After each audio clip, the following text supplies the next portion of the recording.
number 20, Tom Walsh, number 21, and at free safety. Hello and welcome to Patriots Stadium, where tonight the Wayne Hills Patriots will take on the Old Tappan Raiders.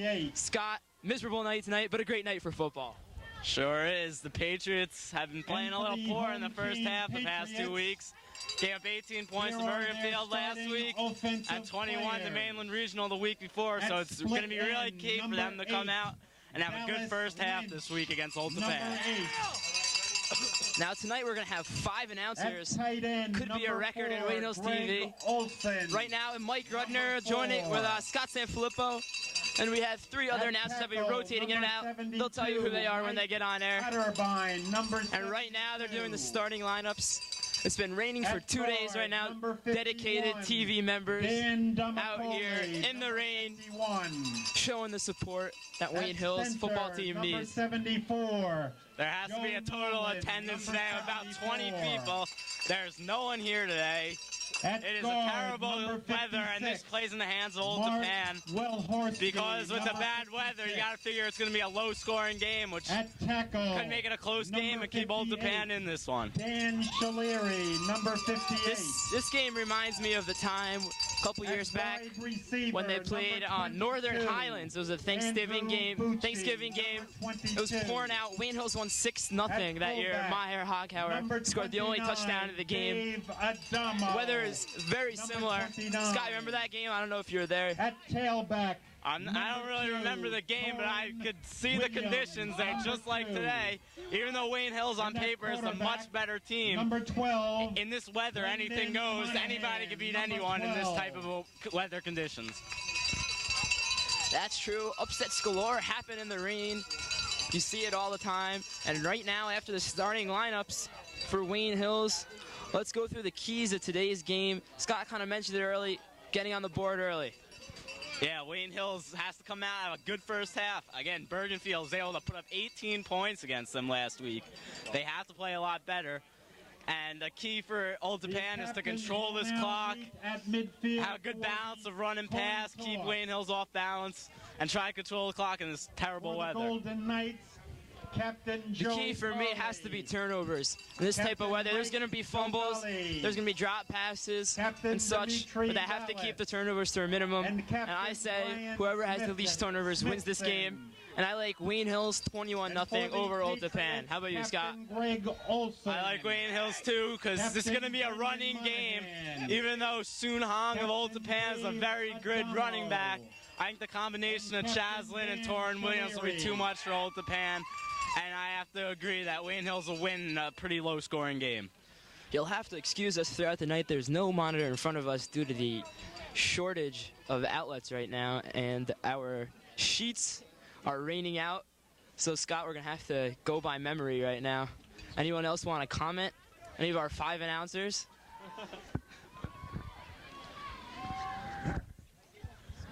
Well, this is Eric Reeser reporting from Patriots Stadium. I'm back after a long absence. I was on the injured reserve list. You know, I took a fall on the bleachers. But now I'm back. I'm ready. I'm in rare form. I think today is going to be a good performance by Wayne Hills. Greg Olson's going to be dominating, baby. Northern dominating. Highlands Big has Ols. won the toss and defer. This is Jomar. Correction. I think Hills is going to pull this one off. Has You got to remember that Rampo beat Old Tappan 35-7. It's pretty wet outside, and Old Tappan is a predominantly running offense, so expect to see even more running. And the strong point of Wayne Hills' defense is the run defense. So, frankly, I don't think Old Tappan's going to be scoring that much.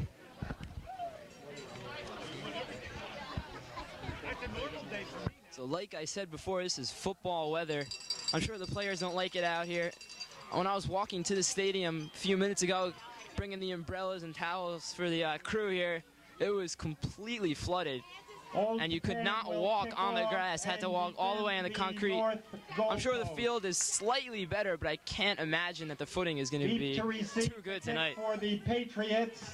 I was on the field before the game getting the starting lineups from Old Tappan, and that field is not very good. It is very wet, slippery. It's good. You're going to see a lot of people fall, a lot of fumbles. It'll be an ugly-looking game out there. So Wayne Hills is set to receive. Chaz Lynn and Dallas Lynch are back at their own 10-yard lines, ready for the kickoff. And last week, as Scott said before, Wayne Hills knocked off Bergenfield 56-18, I believe. It was 28-18 at halftime, and Wayne Hills just blew it open in the second half, went on for an easy win, and Wayne Hills has moved to 5-0, I believe, Scott, or 4-0? I believe they are at 4-0. I'm pretty sure. Wayne Hills is undefeated, 4-0. We're going to go with 4-0 as Chaz Lynn takes it at the 10-yard line. He's going to run straight up the middle, and he's got some room to the outside. Lynn breaks it open. He's going to be taken down at the 38-yard line. A huge return by Chaz Lynn of 58 yards. That's a huge play for Wayne Hills. They have to come out, play well in this first half, and especially in this bad weather, to get great field position like that is a terrific break for the Patriots. Like Scott said before, got to get off to a great start, and Wayne Hills has done that on the opening kickoff, getting into Old Tappan field position. And in big games, look for big players. I like to see Torrin Williams get the ball right here. Greg Olson blocking for him. The ball is that run by Chaz, that was a great run. Look at the wheels in that kid, a prolific runner, prolific runner. There's going to be a flag on the play. I think it's going to be a legal motion. Now, as I was coming to the game, talked about Penn State before a few weeks ago. It's in overtime right now. Not sure what's going on. Penn State, Michigan in overtime. You know, that was an interesting formation Hills just did right there. They had a single back with a dom on the backfield. I don't think I've ever seen that yet from them this season. False start from the Patriots, and this is just the beginning of ugly play. Not a good start to the offensive game for the Patriots. I formation for Wayne Hills, split wide receivers. Hands it off to Torrin Williams, and he's going to break it open to the outside. Picks up about 5 yards on the play. Gets taken out at the 35-yard line. Can't really see too much right now in the field. There's plenty of umbrellas in front of us as Torrin Williams gets 3 yards on the play. Second and about 12. They have to get points on this drive with the great field position they had. No more penalties. They have to get some good yardage on the second down play to make it a 3rd and short instead of a 3rd and long.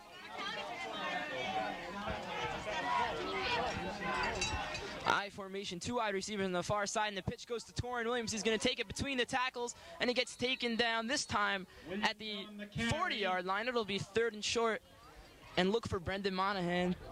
Throw a pass right now. Slippery ball. He's got to go to Greg Olson.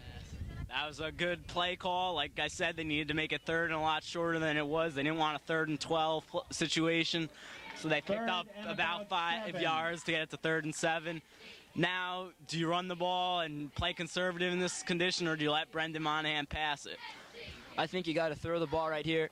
You can't kick a field goal from here, and it's pretty close to punt it. I don't think they'd punt it, so let's look for Brendan. If they run the ball, they'll go for it on 4th down.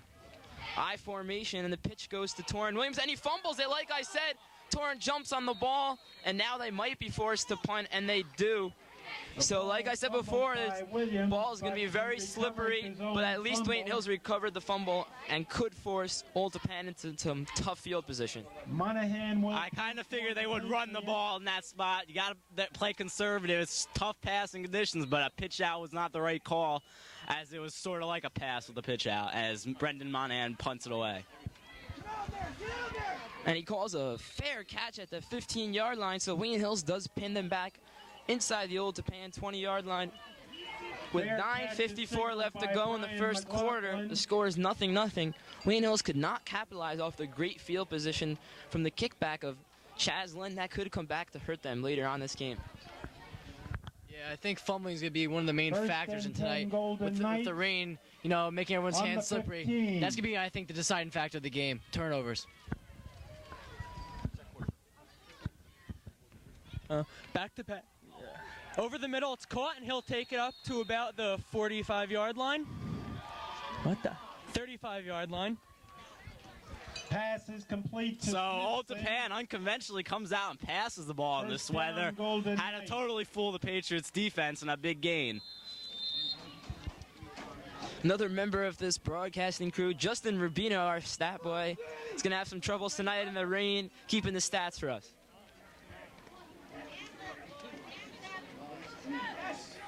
So they hand it off inside, and he gets gobbled up by a host of Patriots. It'll be 2nd and long. Getting back to Wayne Hills running the ball in that 3rd and 7 play. The reason you have to run it there, too, is because you're playing field position, so it was not so bad. Punting them back to the 15-yard line. Now, if they could stop them inside their 30 and get this ball back, they'll still have good field position.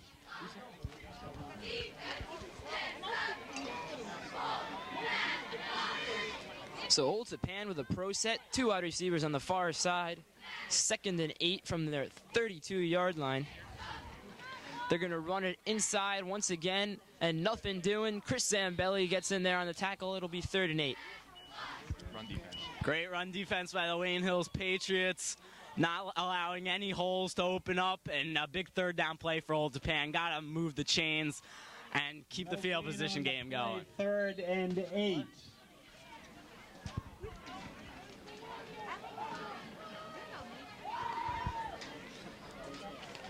With 8:25 left to go in the first quarter, score nothing. 3rd and 8 for Old Tappan at the 32-yard line. Look for them to pass here. They're going to roll out in the pocket, and he's going to go deep. He's got a guy. Oh, and he could not get a hold of it. Slippery ball might have affected the catch right there. It'll be 4th down. They'll be forced to punt. Incomplete. Well, John Tringali dropped back and had a man open downfield a little too far. Tringali, just like Brendan Monahan, is the starting quarterback for Old Tappan, plus he plays starting defensive back. So he's a key player for Old Tappan and just missed that pass in this slippery ball. High snap, nice play by the punter, getting a hold of it. Gets it off. Dallas will let it bounce, and they will down it at the Wayne Hills 30-yard line. So favorable bounce right there for Old Tappan. They'll take it. Down by Chris Norton. Look for a pass right here. I think Coach Olson's going to become aggressive and catch Old Tappan off guard. 29. So Old Tappan does a good job with the field position, pushing Wayne Hills back to inside their own 30.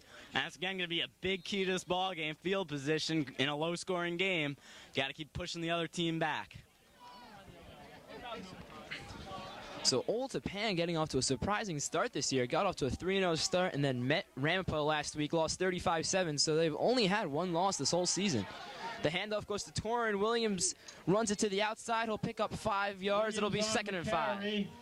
So Wayne Hill is going to stick to the running game. I see very limited amount of passes from Brendan Monahan today. They're just going to keep pounding the ball with Torrin Williams and Chaz Lynn. Gain of about 3 yards on the play, 2nd and 7. It'll be 2nd and 7 for the Patriots at the 33-yard line. Cannot see the huddle right now. Too many umbrellas in the way. I formation for Wayne Hills. Brendan gonna roll, reverse to Andrew Bucci, and Bucci picks up the 1st down and a few yards more. Bucci on the carry. Those last 2 plays, great blocking by the Wayne Hills offensive line, especially Shalari and Otterbein, those on the last 2 plays. Wayne Hills running backs have a skill in finding the hole, getting the 1st down. All right.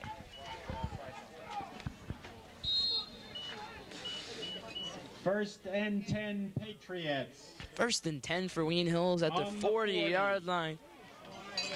You know what a key in tonight's game could be. The offensive line, anchored by center Joe Nolan, has to keep his footing. Previous games has lost his footing. And they were going to throw it to Greg Olson, and Olson's got some running room.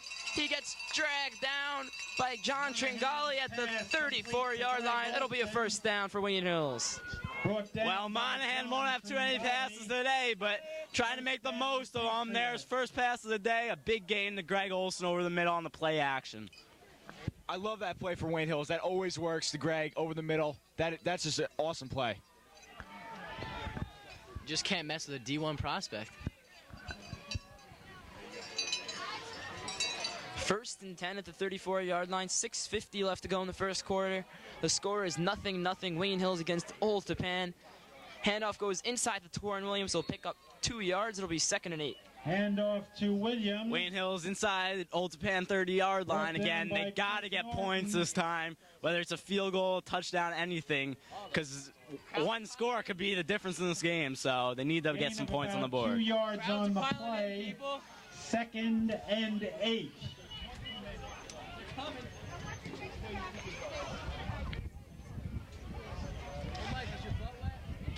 So Monahan under the snap.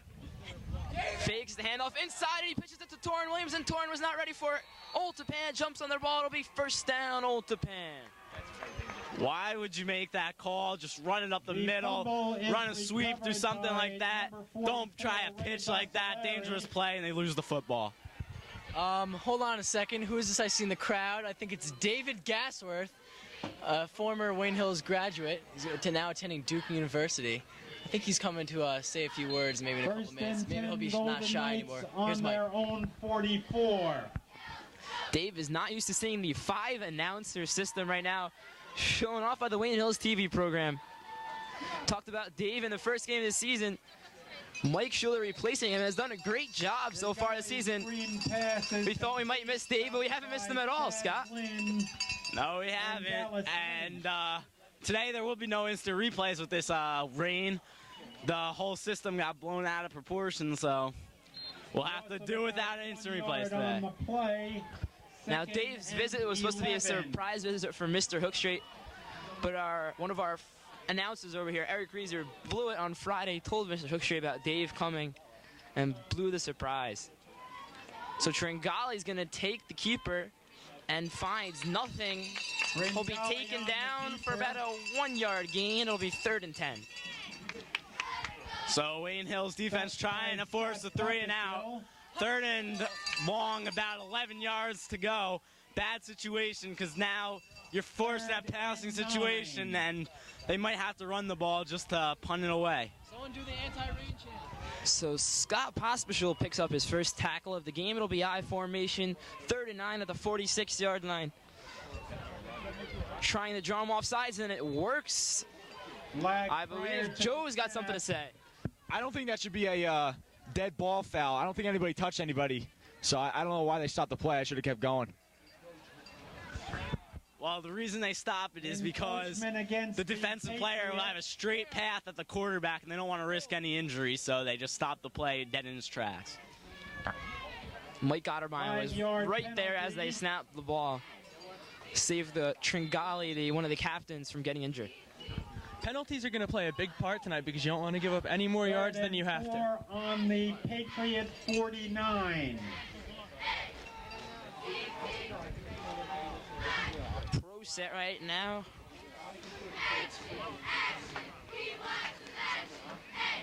Tringali fakes the reverse. He's going to throw it downfield, and he's got a guy open. Andrew Bucci takes him down at the 35-yard line, but it'll be a first down for Old Tappan. Well, the Wayne Hills first half woes continue as Old Tappan is on the move and threatening to take the lead with 4:26 left in the first quarter. Coach Olson is nodding his head on the sideline right now. Does not look too happy with Old Tappan driving in Wayne Hills territory. I'd have to say that this type of game must favor Old Tappan because Wayne Hills cannot get the ball too much in the hands of Greg Olson, and they're going to have to stick with Torrin Williams. And also, Old Tappan's got a good running game of their own, so they should be able to keep close with Wayne Hills throughout the whole night. So the handoff goes inside to Carly. Scott, you remember last year, Carly was a big factor for Old Tappan. Joe Carly is one of the captains of this team, a very key player. He is a running back and defensive backs, two-way starter, so he's going to get the ball in his hands, and Wayne Hills has to continue to stop him like they have thus far. 2nd and 10 at the 34-yard line. 3:32 left to go in the first quarter. The score is 0-0. Pro set right now for Old Tappan. Tringali hands it off inside to Carly, and he gets taken down by Greg Olson for a 2-yard gain. Again, luckily Wayne Hills is stopping the run. Hopefully they can keep that up throughout the game.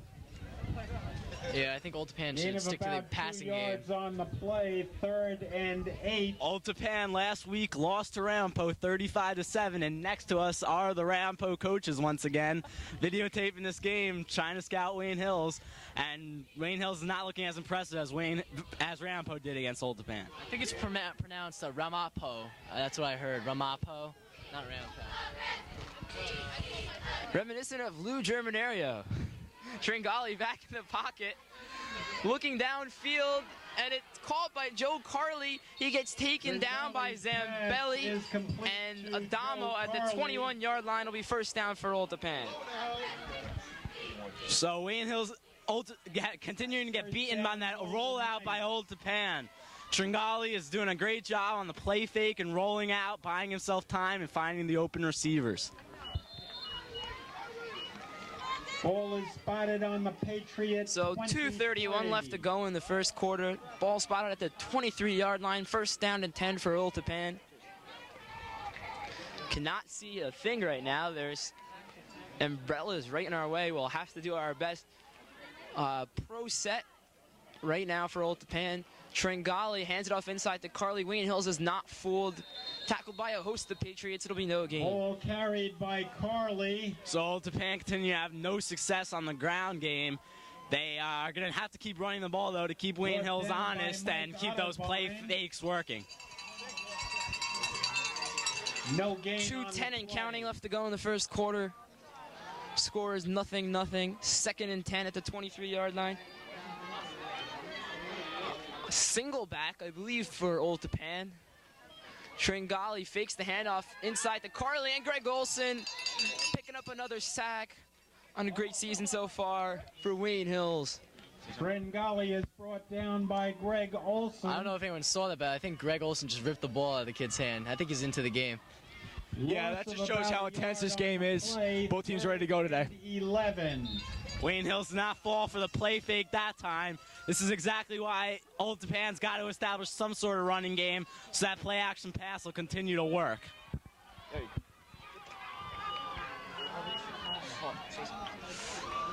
1:20 left to go in the first quarter. The score is 0-0. Single back once again. Tringali gonna hands it off. We did not see that right there.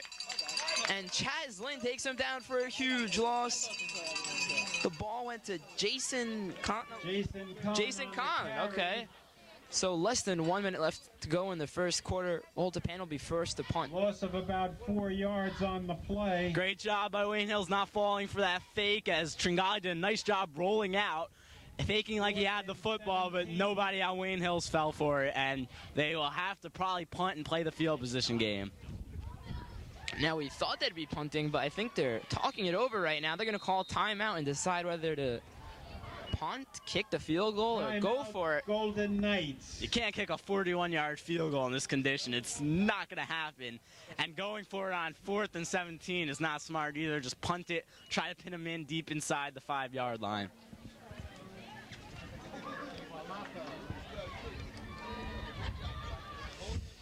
So as Old Tappan decides on the sideline right now, it was a huge day of college football this afternoon.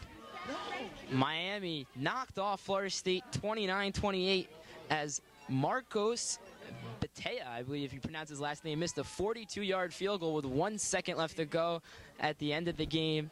That'll be Florida State's second loss of the season, and Miami remains undefeated.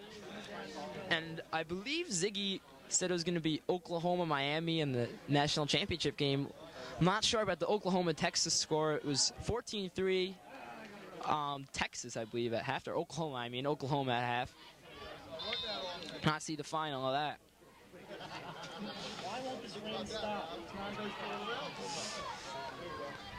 So the next Wayne Hills game we'll be bringing you is on Wednesday, boys soccer. After last week's girls soccer, and they're going to go for it. 4th and 17. It's going to be a pass. Tringali back to pass in the pocket, and David Adamo wraps him up Old Tappan's just throwing this ball game away. Why would you go for it on 4th and 17? There's such a little chance of you converting this 4th down play. And now they get sacked, and look at the field position, which is a critical part of this game, field position, and they lose a lot right there. 1st and 10. Great read by Damo. He's got great vision, saw that coming, blitzed in, sacked the quarterback. Damo, simply an animal. Damo just ripped through the line. The quarterback had no chance. Not a good move. Yo, Hooks, they made me pay. So it'll be 1st and 10 for the Patriots. They hand it off inside to Williams, who gets maybe 5 yards on the play as there's 24 seconds left in the first quarter. Throw it. Brought down by Pete Casera. Now, what Wayne Hills is trying to do right now is establish the run, force Old Tappan to put 7 or 8 in the box, and then throw deep on a play action to Dallas Lynch. It worked well against Mainland, probably won the game for them. And the clock's going to run out. That'll be the end of the first quarter. The score is 0-0. Wayne Hills against Old Tappan. With the score, Old Tappan has to be very happy to be tied after the first quarter, but a big mistake going for it on that 4th down play. They see Wayne Hills as such a tough game, and they just got too aggressive right there. They should have played it a lot more conservative in this weather and punted it away. Over to my corner, I think Ramapo's talking some trash, saying 3 more weeks. Well, I can't wait for 3 more weeks because that's when Wayne Hills will defeat Ramapo. That's my prediction. True. Say something. So they'll switch fields as Wayne Hills and Old Tappan tied at 0 in the second quarter. The teams also tied in the total yards category, 39 apiece for each team. And like Eric was saying before, 3 weeks to go. November 2nd should be a great matchup, Wayne Hills against Ramapo. And as I was coming in, the 3 Ramapo coaches who were at the Mainland game were chanting, 3 weeks Ramapo, it's our house. So maybe we can get them on air, see what they have to say, the Wayne Hills fans. And the handoff goes inside to David Damo. He sludges ahead for a yard or 2. It'll be 3rd and 5. This is a huge 3rd and 5 play for Wayne Hills. They got to move the chains, keep the drive alive. It'll actually be about 3rd and 4, so a very big 4-yard play. On the play. Scott, do you think they're going to pass or run here? And about 4. I say roll out Monahan, try to hit either Olsen or Lynch. So it'll be 3rd and 4, and it is a play action pass. Monahan goes to Olsen and does convert on the 3rd down. Monahan's pass is complete to Olsen. Brought down by Tringali. 1st down, Patriots. Yeah, I'm not sorry. So Wayne Hills, a big 1st down play. Olsen has both of the catches for Wayne Hills today. They got to keep throwing it his way. So Wayne Hills picks up a big 1st down. They're going to hand it off to Torrin Williams, and he picks up a 1st down and more. He breaks the tackle. He's at the 20, one guy to beat, and he tripped up at the 2-yard line. But a big play for Wayne Hills, now deep in Old Tappan territory, on the verge of getting their 1st touchdown of the game. What a great run by Torrin Williams, but an excellent effort by Old Tappan to stop Williams at the inside the 5-yard line. Now Wayne Hills has to earn this touchdown, and they have already fumbled twice, so this is not a given touchdown right here. 1st and goal. That's why Torrin is so dangerous. He sees the holes, he gets the outside, and he's pretty fast, so he can run by most defenders. Power I formation for Wayne Hills. They're going to hand it off to Torrin Williams, and he's going to pick it in, take it into the end zone. Touchdown, Patriots. On the carry. That's a big first score for the Patriots. The team who scores first in this game might very well win it because there might not be any more scoring. It's 6-0 Patriots. So another key in today's game could be the kicking game. David Damo might have a tough time kicking the extra points with a muddy field. Brendan Monahan's going to have to get a good snap down, and it seems easy, but it looks a lot harder than it is. Every point is very critical in this ball game, so this is a very key extra point here, and Wayne Hills has got to convert this. Monahan will hold. Adamo will attempt the extra point. A flag right there. Should be a delay game against Wayne Hills. It's going to move him back 5 yards, and every inch is meaningful right now for the extra point. That 5 yards makes it that much difficult to kick. It's now more of a field goal than an extra point.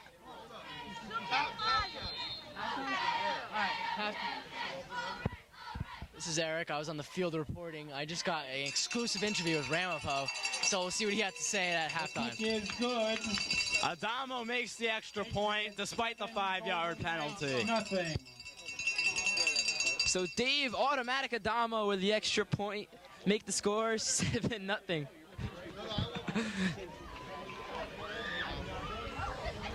$10:57 left to go in the second quarter. The score is 7-0. Wayne Hills over Old Tappan.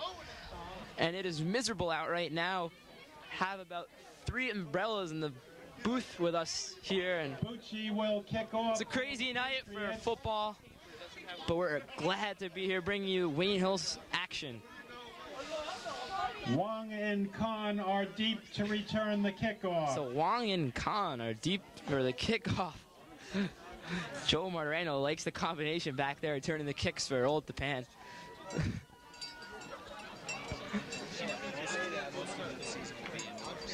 Not really. I think they're going to get ripped right here. So Joe's called it. They're going to get ripped right here. Plain and simple. Andrew Bucci ready to kick off for Wayne Hills. Bucci did have some trouble kicking it off inbounds earlier in the year, and with this rain, it could be a tough time. Let's see if Bucci can keep it inbounds. So Bucci, fairly decent kick right there, and Khan will take it at the 15-yard line. He's going to try to break it to the outside, and it's not going to happen. Or is that Wong? I don't know. Right now they have number 20 listed as Wong, so it was Wong on the play. Wong, Khan, same thing, right, Scott? Sure, they didn't get much on the return as they'll start at about the 23-yard line, and now Wayne Hills defense has to get this ball back to their offense so they can build a big lead. Knights on the 27. So, as you might have noticed, we haven't heard much from Eric Reese the past couple minutes. That's because he re-injured his ACL. He will be missing the rest of today's game. So only 4 announcers left in a survivor announcer game. The handoff goes inside. He'll pick up about 3 yards in the play before he gets taken down by Chris Zambelli. Big play by Indian Hills, Old Tappan here. It'll be 2nd and 6. Big play for Old Tappan. As the rain is appearing to let up, but you can still see it. It is pretty hard out there.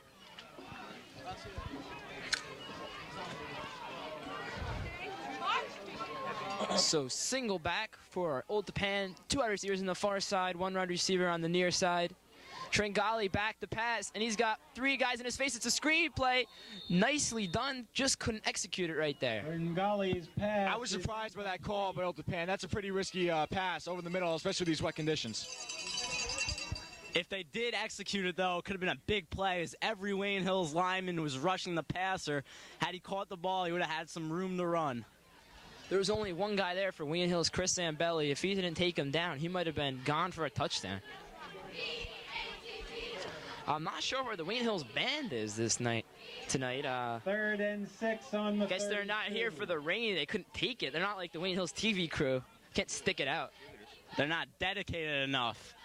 Where's Jeff Floyd leading this band out here? Joe Leskowitz.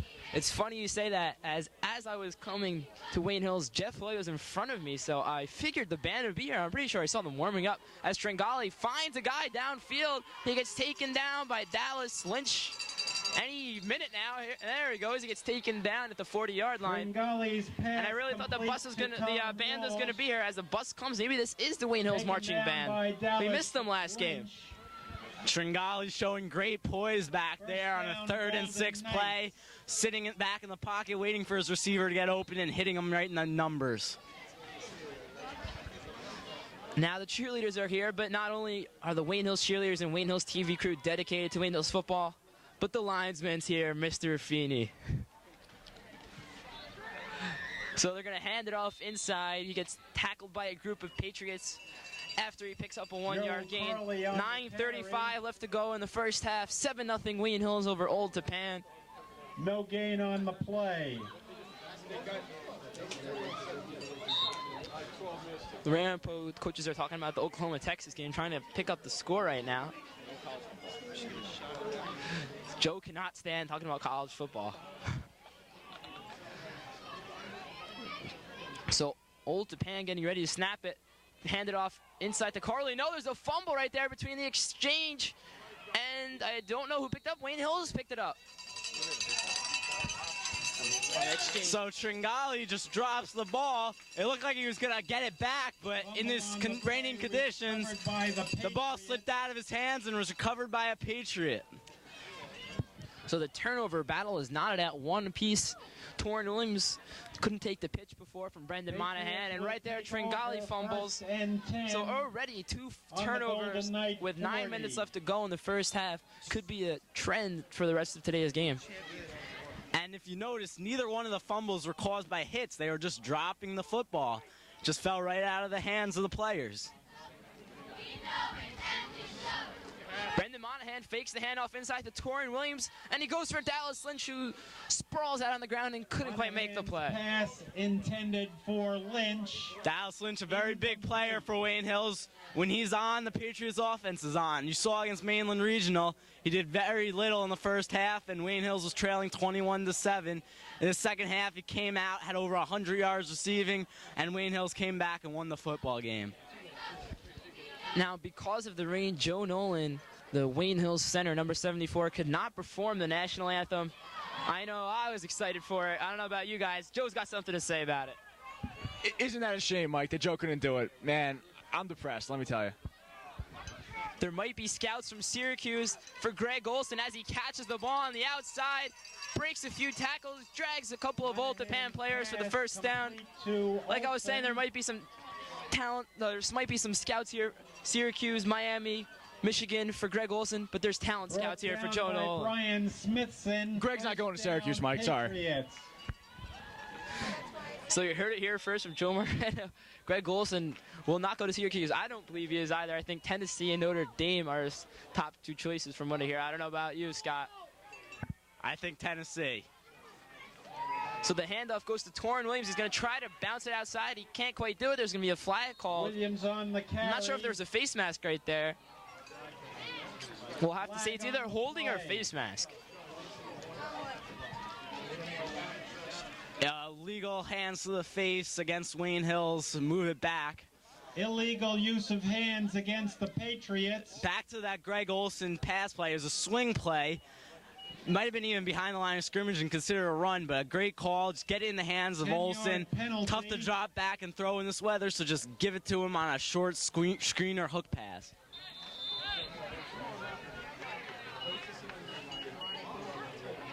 So first down and 22 at the 26-yard line. 8:18 left to go in the first half. The score is 7-0 Wayne Hills over Old Tappan. I formation for the Patriots. Greg Olson in motion. Look for them to run on Greg's side. And they're going to roll out in a pass as Joe Martirano called it. They go for Dallas Lynch, overthrown on the play, and it's incomplete. It'll be 2nd and 22 for Wayne Hills. For Lynch. So Wayne Hills in a big predicament now as it's 2nd and long. I see him run the ball and try to get 10 yards back and get them into some range to get 3rd and relatively short. Yeah, right now I think Wayne Hills' best bet is short passes over the middle to Greg, or maybe short ones to Lynch. They just got to keep pressing on, and hopefully they can overcome and get a touchdown. So not only was there a big day in college football today and a big night of high school football tonight, but this morning many of the Wayne Hills players and the Wayne Hills TV crew took the SATs, so players had to get psyched for that.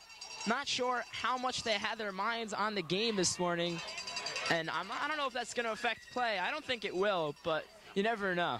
Monahan's pass complete. Well, Old Tappan has the same problem, though. They have players that had to take the SATs as well, so it's all fair in the game. And on the play, it was a screen pass out to Adamo who just missed breaking the tackle and getting a big gain. Big open field tackle from Old Tappan. Yeah, it really was a big tackle. That's unusual to see Dave get taken down like that. I think he's going to be pretty mad. He's going to break through the next one, definitely. My hands are starting to go numb right now from the wetness. I formation from Wayne Hills. Split wide receivers. Oh, Monahan back the pass. He's going to go deep for Dallas. Lynch overthrown. The fans are looking for a pass interference call. They're not going to get it. For Lynch. So Wayne Hills will be forced to punt. Brendan will stay back behind the center. Pass interference. It's a big punt from Brendan Monahan. Try to keep it in the field and keep it out of the end zone. Try to pin him inside the 10-yard line. Again, field position very key.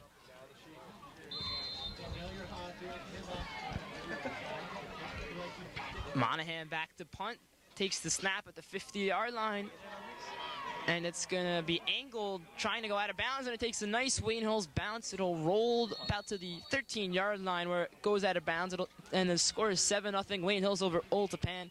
6:57 left to go in the first half. Down by Joe Jim Papa. Very good high punt by Monahan. Enabled Wayne Hills players to get back and cover the punt up as it went out of bounds at around the 10-yard line. Ball spotted on the 13. So like I said, the ball went out of bounds at the 13-yard line where it is 1st and 10 for Old Tappan. Tringali hands it off to Carly inside, and Carly picks up about 3 yards on the play. It'll be 2nd and 7 for Old Tappan. You know, it's interesting, Mike, that Old Tappan isn't going with their wing T anymore. They're going with a single back mostly. We'll see how that affects the game. 4 yards on the play, 2nd and 6. I see Tringali on a play-action pass here. He's been a big player for Old Tappan. They gotta keep letting him throw the football and get him out of the pocket so he can make plays happen.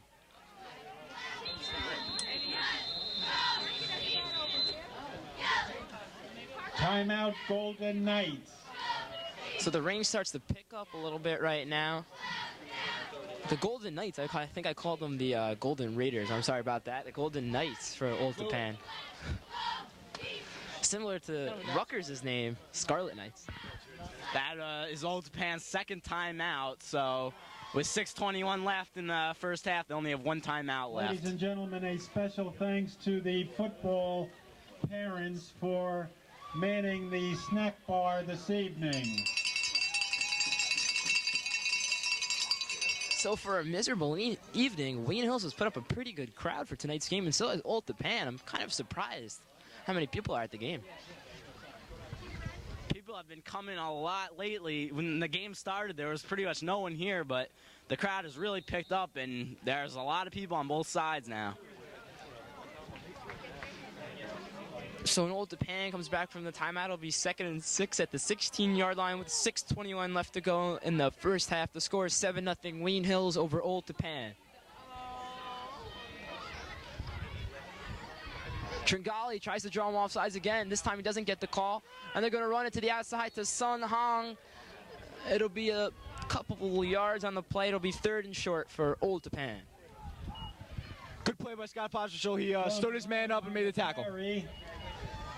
So a big 3rd and 3 for Old Tappan. On the last drive, they converted on the 3rd and 6 play as Tringali hit his receiver.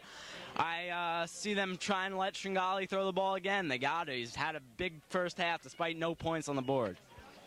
So can't see a thing right now. That's why I couldn't tell if he picked up a first down or a couple yards. I was not sure. Pro set right now. Tringali hands it off inside to, I guess, Carly, and he's going to be short of the first down. They got real conservative right there. They didn't like Tringali have the ball in his hands, and they get stopped well short of the first down. No running game going for Old Tappan in this first half.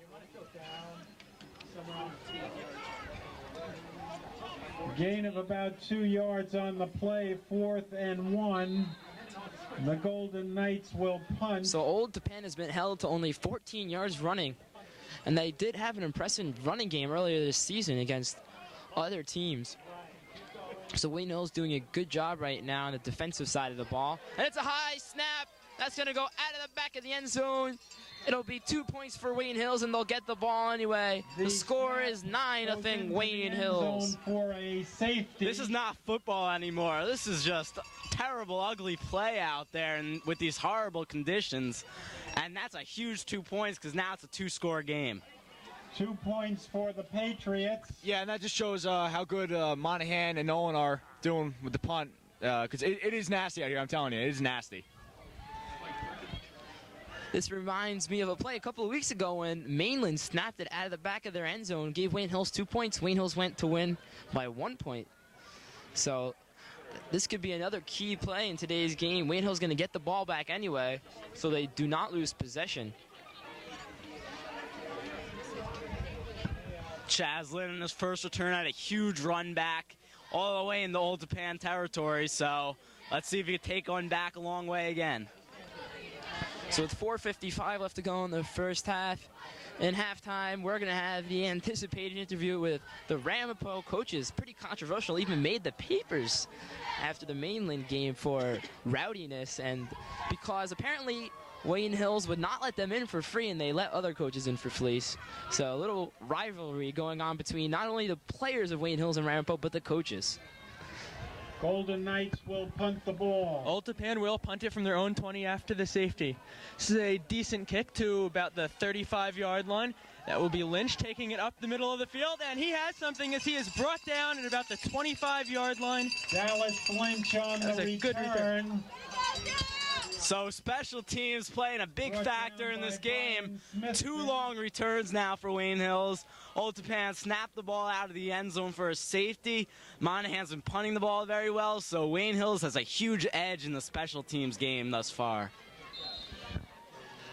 Like I said before, the little things are going to be the key to today's game. The ball is the kicking game, which is 30. similar to special teams, part of the special teams, turnovers, and the offensive and defensive lines need to keep their position. And they're going to hand it off to Andrew Bucci on the outside, picks up about 3 yards in the play, and he gets taken backwards by about 4 Golden Knights. Andrew Bucci on the carry. As they try and end around, does Wayne Hills. Bucci gets hit real hard on the play, and they did not get many yards on the play.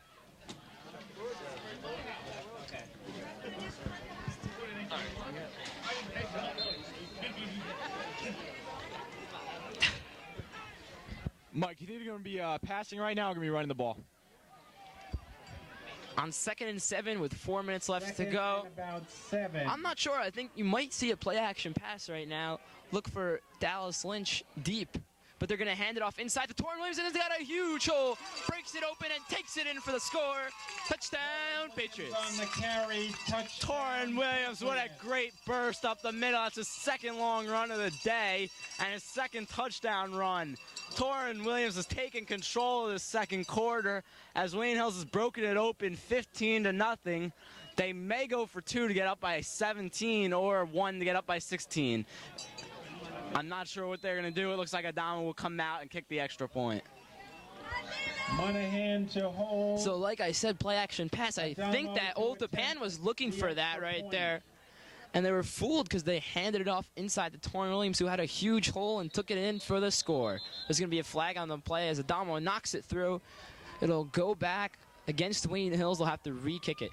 That's a 2nd extra point that they've been penalized on today. So once again, Adamo will be kicking from 5 yards further out, and it's more like a field goal. He knocked the last one in. Let's see if he can do it again. I think he's got it, Scott. He made that clutch field goal against Mainland Regional that won the game, so David Adamo's confidence is at a high right now. Snap set down by Monahan. The kick is up, and it's good for Dave Automatic Adamo, and the score goes to 16-0. Wayne Hills over Old Tappan with 3:54 left to go in the first half. Wayne Hills starting to open things up a little bit as Old Tappan lost momentum on that safety. Wayne Hills got a nice run back by Dallas Lynch and then took it in for the score with a handoff to Torrin Williams. You know, it all comes back to that 4th and 17 or whatever it was. And once Old Tappan was stopped there, I think that's when the momentum shifted, and that's when Wayne Hills started to take over. It was a terrible call. They should have punted it, played field position, gotten the ball back have confidence with their defense, but by going for it, they pretty much gave this game possibly away. So Bucci will kick it off for Wayne Hills, and Huang Khan are back for the Golden Knights. So Scott and Joe and Cody sitting behind me. MLB playoffs this week, and what a great week of playoffs. Last night, Troy Glaus blasted a home run against the Minnesota Twins in the 8th inning for the 2-1 victory. Joe, the White Sox aren't in it. My Mets aren't in it. What do you guys say about that, Joe? I got to say, Mike, if they want to know about baseball, they should watch ESPN. This is the ESPN of Wayne, New Jersey, Joe. So Andrew Bucci kicking off from the far side. I haven't seen that too much this year.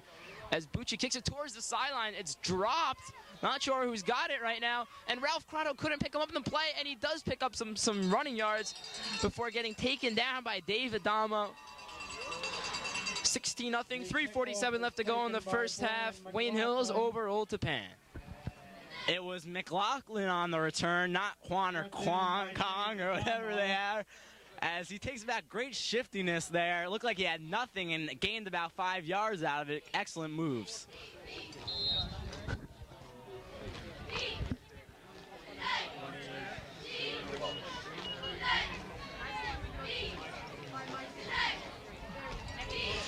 So Old Tappan getting ready to snap the ball.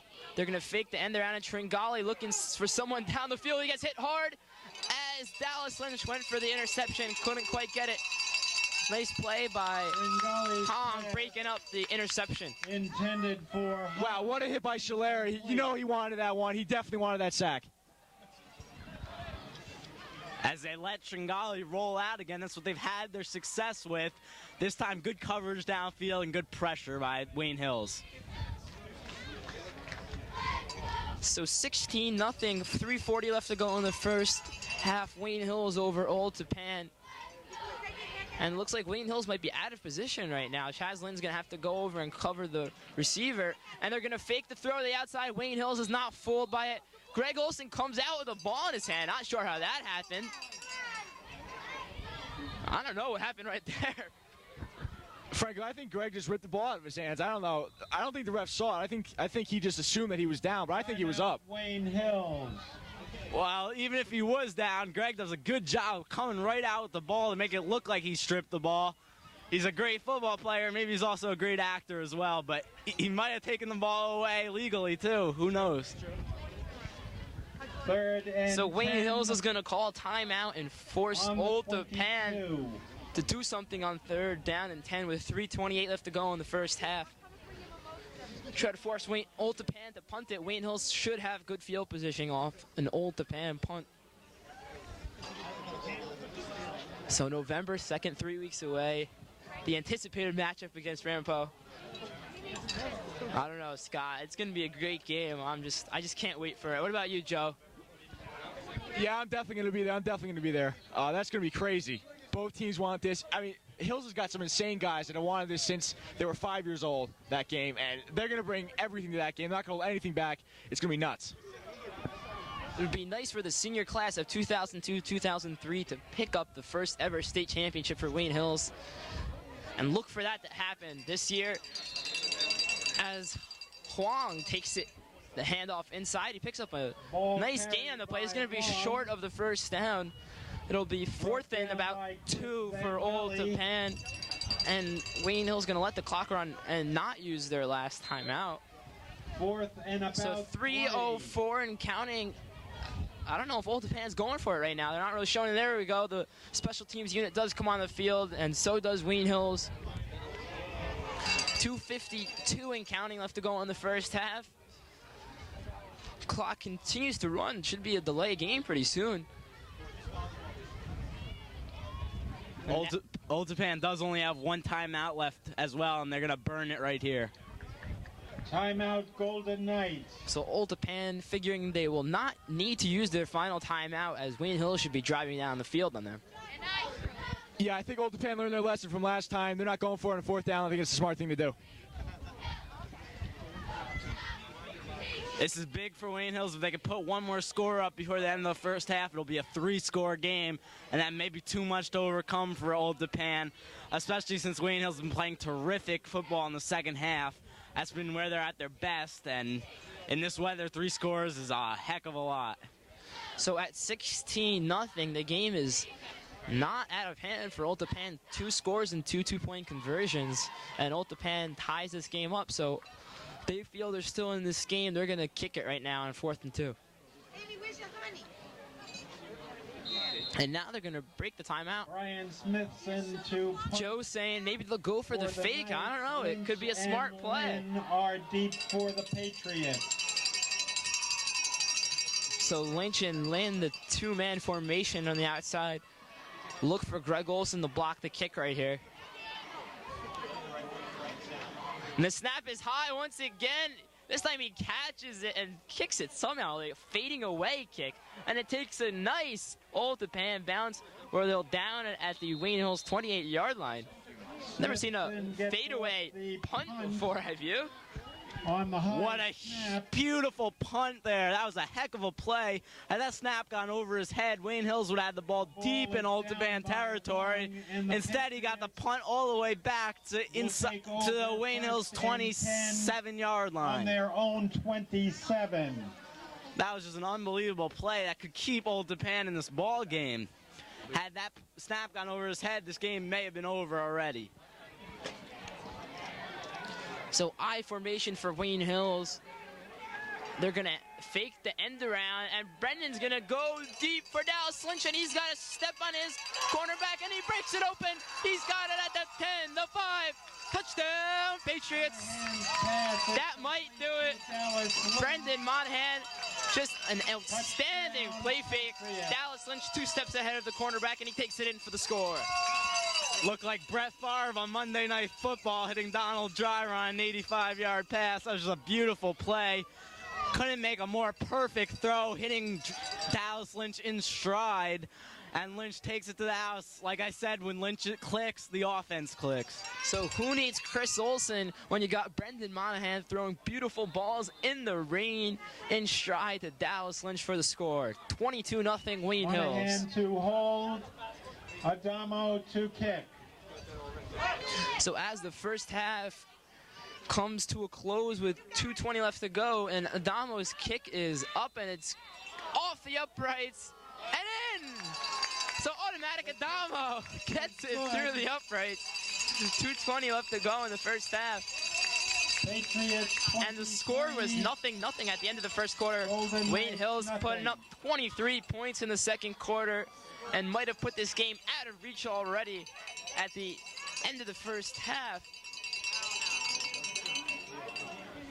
That just shows how high-powered this offense can be. And again, Rampo only beat Old Tappan 35-7. Wayne Hills has already put 23 points up. So the Rampo coaches cannot be happy with that this impressive performance in the second quarter from Wayne Hills. Heard that.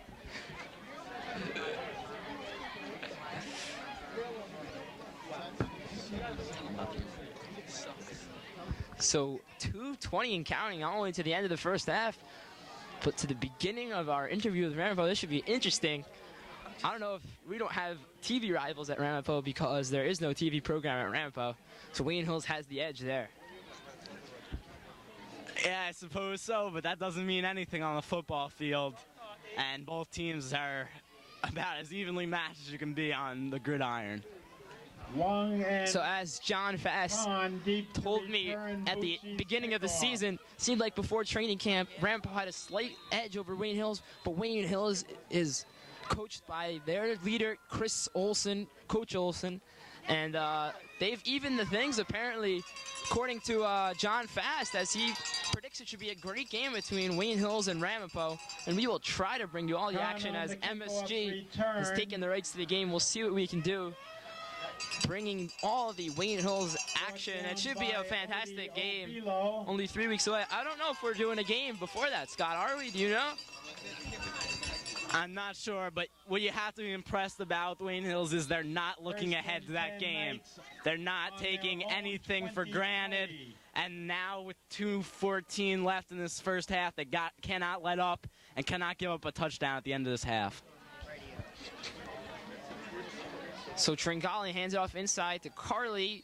Going to pick up about a yard on the play.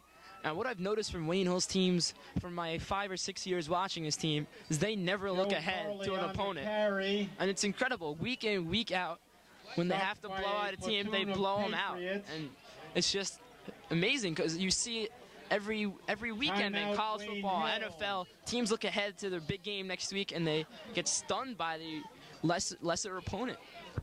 Well, that's just called good coaching. That's all coaching right there. They keep their team motivated, keep their heads in the game, and Coach Olson will not allow the Wayne Hills Patriots to take a team for granted. As Wayne Hills calls a timeout, they're not done. They want to score again before the end of this half. So they're not going to be content going into the locker room up 23-0. So Joe Mariano rejoining us. Joe, did you see that touchdown play? Yeah, I must have been bad luck or something, Mike. As soon as I leave, they score a touchdown. Again, that great combination of Monahan and Lynch. They love that deep pass, and I think that's a great Wayne Hills play.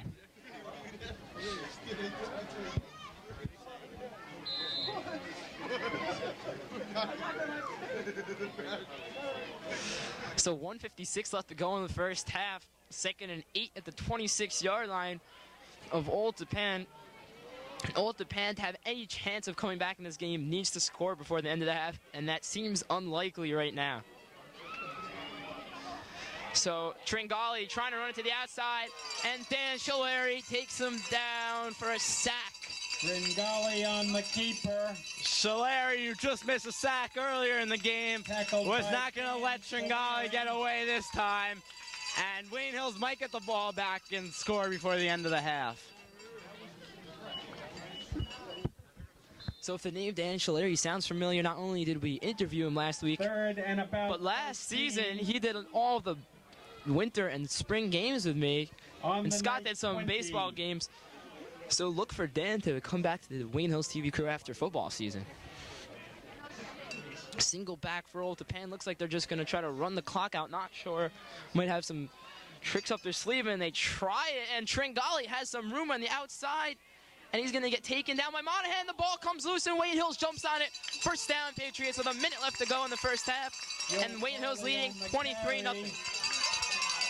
Fumble recovered. You know, again, Monahan, when he turns on, he is so dangerous. You saw that big pass. You just saw him rip the ball out. I'm telling you, he is crazy when he gets on. Well, Tringali just ran right in the defense of Wayne Hills. He refused to go down, and he got popped, fumbled for the second time today. But that shows some great courage by Tringali, knowing his team's down 23 points and needs to make something happen. He took a risk. It didn't pay off, but he showed a lot of guts right there. Now, the comment about Brendan Monahan on GHT.com is he's going to be competing with himself for interceptions and touchdown passes. And I think he has 4 touchdown passes and 4 interceptions. So, an outstanding season right now by Brendan Monahan. And might be a better cornerback as he is a quarterback. And he's an outstanding catcher for Wayne Hills. We saw that from the baseball team. Joe, you're on the baseball team. Why don't you tell us about Brendan's baseball skills? Brendan throws amazingly hard. I mean, he is so fast as a catcher. It's really a pleasure to watch. And not only that, he hits like crazy. He's the cleanup batter. He's number 4. He is a very, very good all-around player.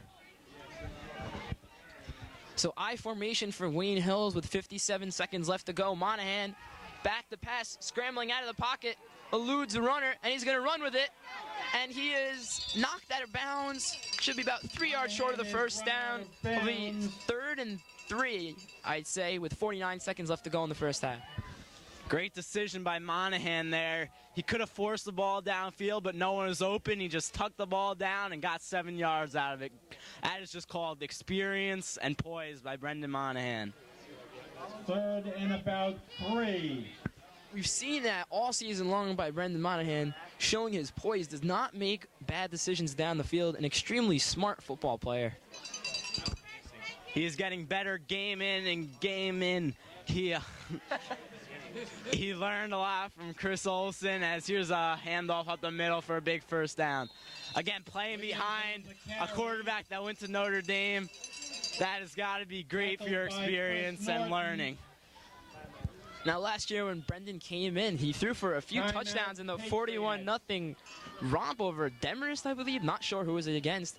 But Brendan played great in his one start last year when Chris Olsen went out with a knee injury. As there's a timeout on the field with 45 seconds left. They seem to be in Adamo's field goal range, but they want to get a touchdown and go up 30-0 before the end of the first half. Scott, what do you think Wayne Hill should do in the second half to keep the lead like it is? Well, they're going to have to keep running the ball, control the clock, don't turn the ball over. That'll be the only way to let Old Tappan back in this ball game is turning it over. So they have to make sure that they don't fumble in this weather and keep moving the ball.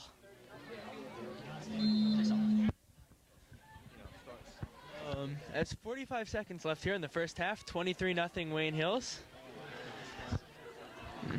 I-4, Monahan lined up under center. This is a handoff up the middle to Torrin Williams, and he breaks it to the left side, and he is still on his feet into the corner of the end zone. Touchdown, Wayne Hills. Torrin Williams. Touchdown, Patriots. So touchdown, Patriots. Torrin Williams takes it in for the score. I think that's his third of the game, reminiscent of Brian Williams, and it's going to be 29-0 Wayne Hills. 38 seconds left to go in the first half. Wayne Hills tacks on another touchdown, and that could be 30 points with the extra point by David Damo in one quarter. Outstanding offensive display by Wayne Hills in the second quarter. And Torrin Williams was having the quarter of his life, 3 rushing touchdowns Monahan and several long runs, just a great quarter. He's got to be close to 100 yards just in the quarter alone. Adamo's kick is up, and it's through for Dave Automatic Adamo. The score is 30-0 with 38 seconds left to go in the first half. And the Wayne Hills players are pumped up right now, looking to take this 30-0 lead into halftime. Now remember, Rampo beat Old Tappan 35-7, and it's already 30-0 in the first half, so just remember that. And Wayne Hills, who has not been playing particularly well in the first half the past 2 weeks, giving up 18 points to Bergenfield, which is a big surprise. This week, the defense has played great and held Old Tappan's running game and passing game to very little yardage. To return Bucci's kickoff. So 14 carries for 143 yards and 3 touches for Torrin Williams. That's over 10 yards a carry. Some first half for Torrin Williams. Got off to a slow start, fumbled the ball twice. Coach Olsen was furious with him, and he's picked it up in the second quarter. So Bucci will be ready to kick off for Wayne Hills with 38 seconds left to go in the first half. The great combination of Huang and Kong back for Old Tappan at their own 5-yard line. This time they're going to bring it to the near side.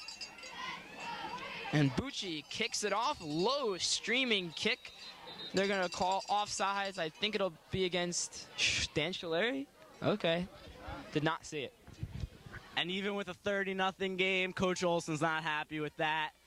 He is making sure, he's telling his players, stay on side. He was telling Mark Walhorski there. The Patriots. That just shows a good coach. He's never happy, even with a 30-0 lead. Yeah, he definitely does not like mental mistakes. That's just a mental error. He just got to go with the rest of the team and make sure you're not offsides. 5-yard penalty, and they will now. And that is the main reason why Wayne Hills doesn't take any team lightly, because he will not let you do anything wrong. He's going to make you hear it, and it makes the players not want to make any mistakes. So Wayne Hills has to re-kick right now. 38 seconds left to go in the first half. They're going to kick from their own 35-yard line. Up 30-0. And now they're going to bring it on the far side. Not sure what the difference is. I think the reason why they kick it towards that side is because, again, earlier in the year, Bucci was seeming to kick the ball out of bounds to the right sideline. So maybe pushing it over towards the left hash marks gives them more room to keep it in bounds. So nice kick by Andrew Bucci. It's going to be taken by Huang at the 10-yard line or 15-yard line. Takes it up to the 30-yard line where he's taken down by a couple of Patriots. 33 seconds left to go in the first half.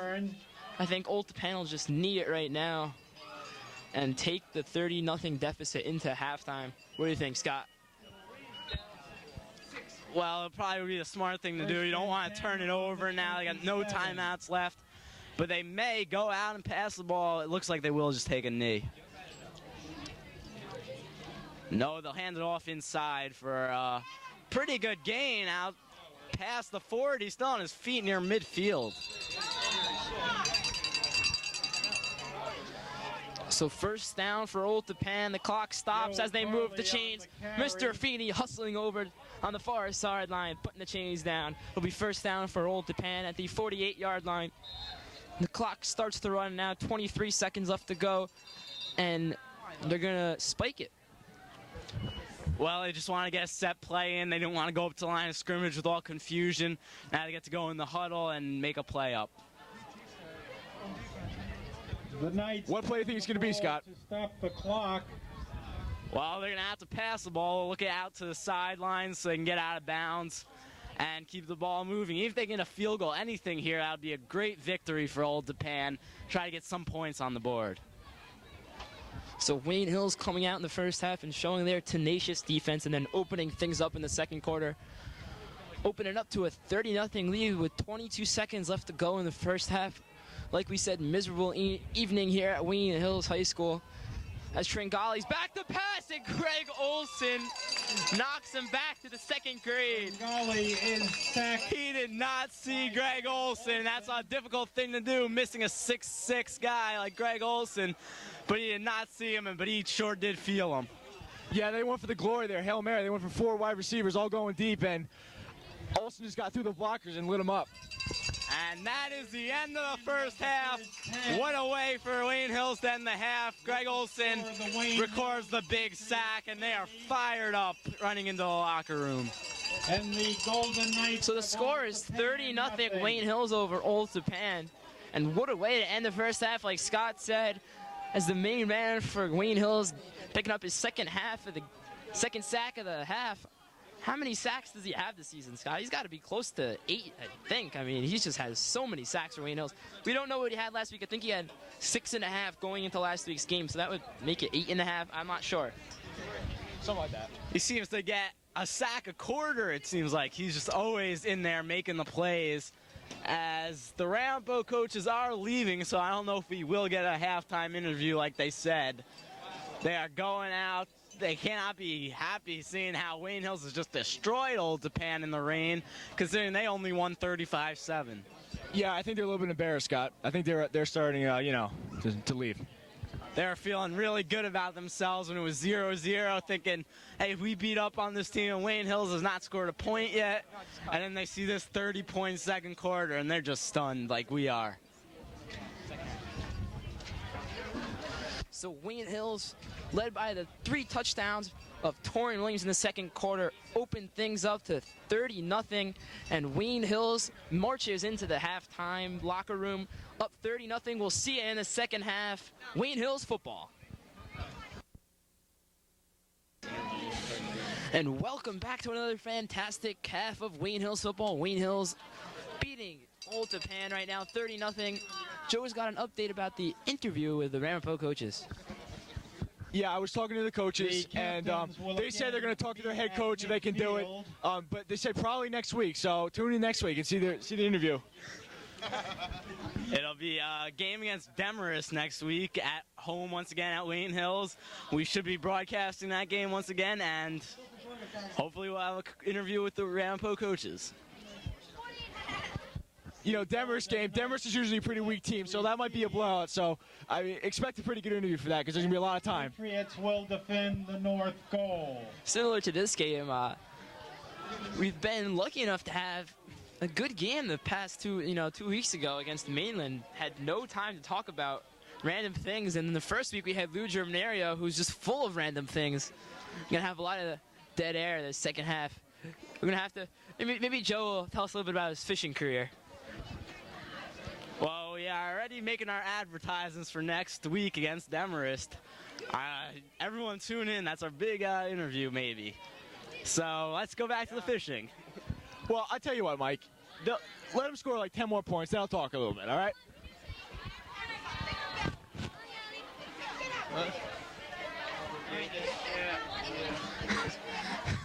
So 30-0 as Wayne Hills is ready to kick off. And Joe Martorano has promised us a fishing commentary 10 points from now when it is 40-0 Wayne Hills.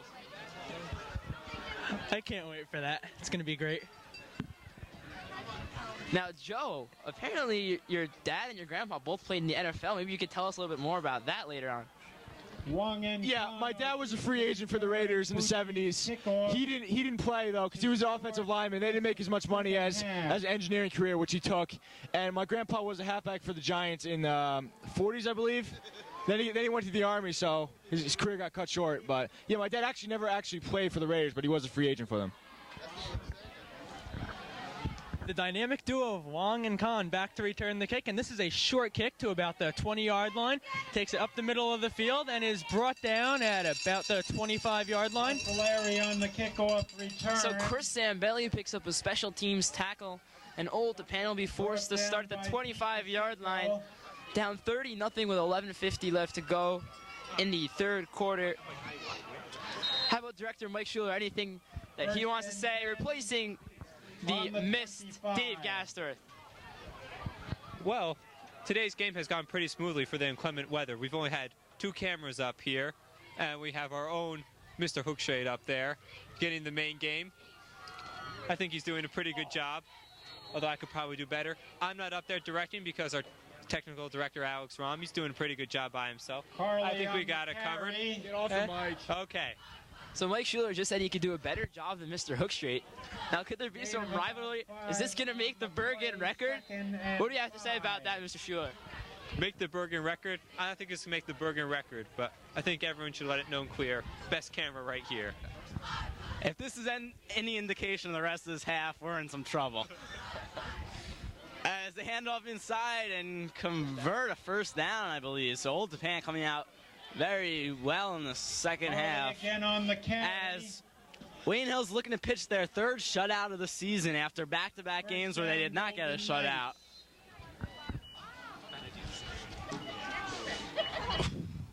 So we found out at halftime that Penn State did go on to lose in overtime. Very disappointed. Joe just did not want me to talk about it. But you know what? I couldn't hold it in, Joe. It's just disappointed me so much.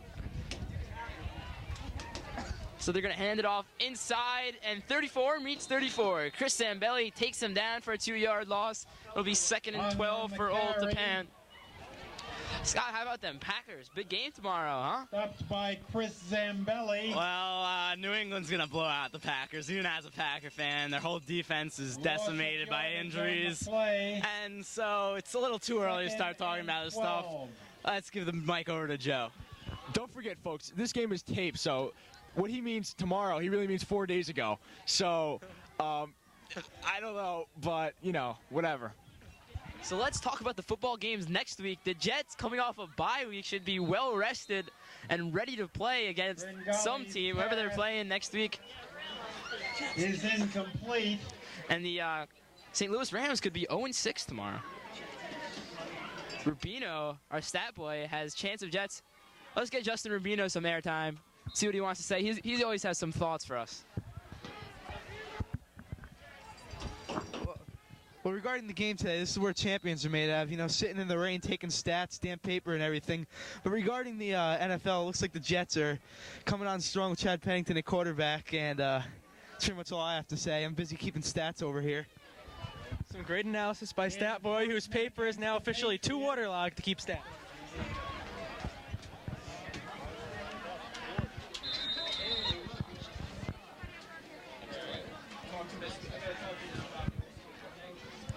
So 3rd and about 8 for Old Tappan. Big play here as Wayne Hill's trying to keep this shutout. This will be a big boost for their defense to get another shutout on the season. Play action pass. Oh, and he is taken out hard by Greg Olson. And how he's getting up from that hit, I cannot believe. Wow, Greg is merciless today. He is nuts. He is ready. He's taking people out. I'm going to take a quote from Lou Germaneri right now. Yahtzee. Oh, Greg Olson was looking for his 3rd sack of the day and just missed it, but still got a big hit on Trangelli. And will punt. Lynch and Lynn deep for the Patriots. So the Lynch and Lynn combination back to receive the kick. Let's see if they get this snap down, and they do. Nice snap. Kick wasn't that great, but they've been getting good bounces so far. Not that great of a bounce. Wayne Hills will have it at their own 40-yard line. 8:55 left to go in the third quarter. Wayne Hills beating Old Tappan 30-0. Next week, like we said before, Wayne Hills against Demarest. Should be another blowout for the Patriots. Yeah, well, like you said, you cannot assume anything, and Wayne Hills will not overlook Demarest. They are going to be ready for that ball game. Weirder things have happened. You got to still stay in tune for that game. You also get that special interview possibly, so everyone get ready to watch that game as well. So I formation for Wayne Hills. Brendan Monahan hands it off inside to Torrin Williams. Couldn't quite get out of the grasp of an Old Tappan defender, and will be taken down for no gain on the play. By not having this interview with the Rampo coaches this week, we have gotten a lot of advertisement for our next game, a game that not many people would probably watch normally, but maybe it'll get a couple more viewers. Yeah, Scott, I think we will. I don't know what that's going to do because I don't get paid and neither do you, so the amount of viewers we get don't really matter, but still, you know. You guys don't get paid?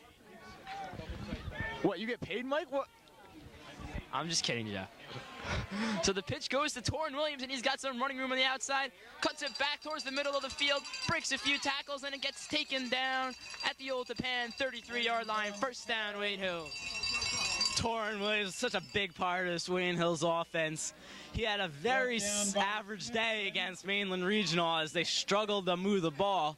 But when he starts running wild, Wayne Hills will not be stopped. And Torrin Williams has to have about 200 yards rushing. So Stat Boy, how many yards does Torrin Williams now have? That'd be 163. 163 yards? Exactly. I don't know. I thought he had a little bit more than that. It seemed like more than a 20-yard run, considering he had 143 at the end of the half. Stat Boy, what are you talking about? He had 143 at half. He's at least 40 yards in the second half, I would say. On the carry. All right, you're fired, man. Get out of here.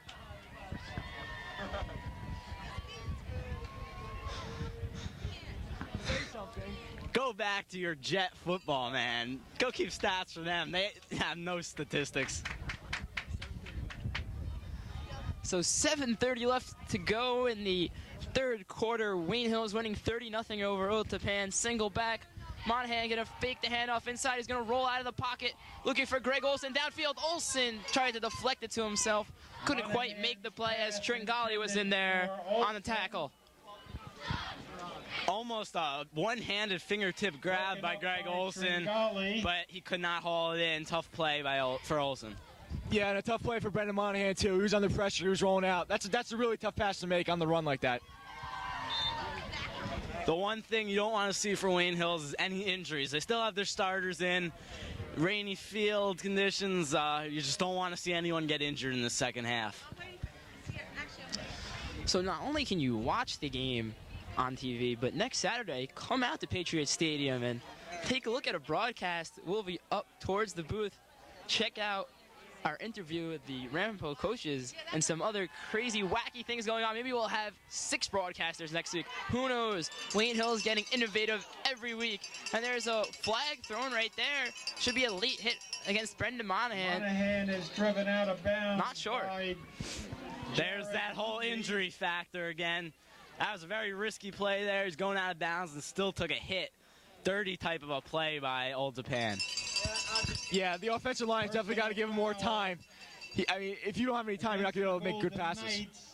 You just don't want to see a personal foul like that.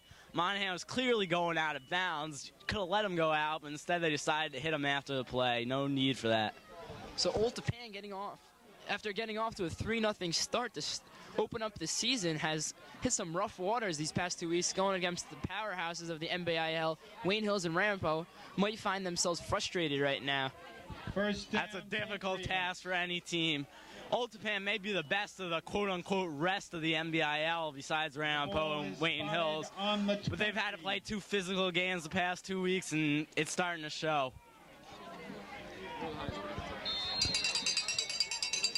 So the handoff goes inside to Torian Williams as he picks up 4 yards on the play. It'll be 3rd and 6 for Wayne Hills, or 2nd and 6. So Scott, Gain of about 6 yards do you know the score of the game today? It was 4-1 Giants over Cardinals. I don't know if you got any updates about this. No idea. Joe talking for Scott San Fillippo. He's got no idea, Joe is saying. So I formation for Wayne Hills, split wide receivers, 6:30 and counting left to go. Monahan, play action pass, rolling out of the pocket once again. Under pressure, he's going to hold on to it, take it out of bounds for no gain. Monahan is run out. Smart play by Monahan. Don't do anything stupid. Just go out of bounds. Don't take any hits. You have 30-0. Just go out of bounds. Wise decision. 6:26 left here in the 3rd quarter. So we're going to try to bring you all of the interviews of every single member of the Wayne Hills TV crew. Joe Moore is calling for Mike Schuler to come back here.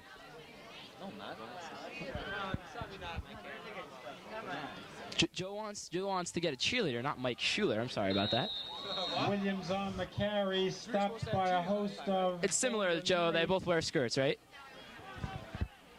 No, Mike, I'm just saying we were supposed to have Gina Gallo up here last week, and we weren't able to get her. So, I mean, it's 30-0 right now. If they score right here, it's going to be, 37-0. So, Gain of about... he's got to kill airtime, somebody. And 4.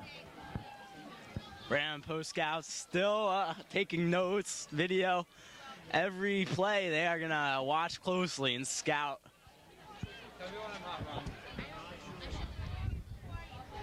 I formation for Wayne Hills. They're going to fake the handoff inside, and they're going to give a reverse to Andrew Bushi. He'll take it in for a touchdown. It'll be holding. There are flags everywhere. It looks like it's raining out. Flag on the play. And this is a 4th down play. So now instead of not getting only the touchdown, they would have gotten the 1st down. As there another flag comes in after the play. I don't know what that was. But now Wayne Hills will be pushed further back and might have to just kick a field goal or punt it away. I don't know how many yards they're going to be pushed back. The official felt like he was ostracized right there. Had to throw a flag. Ostracized.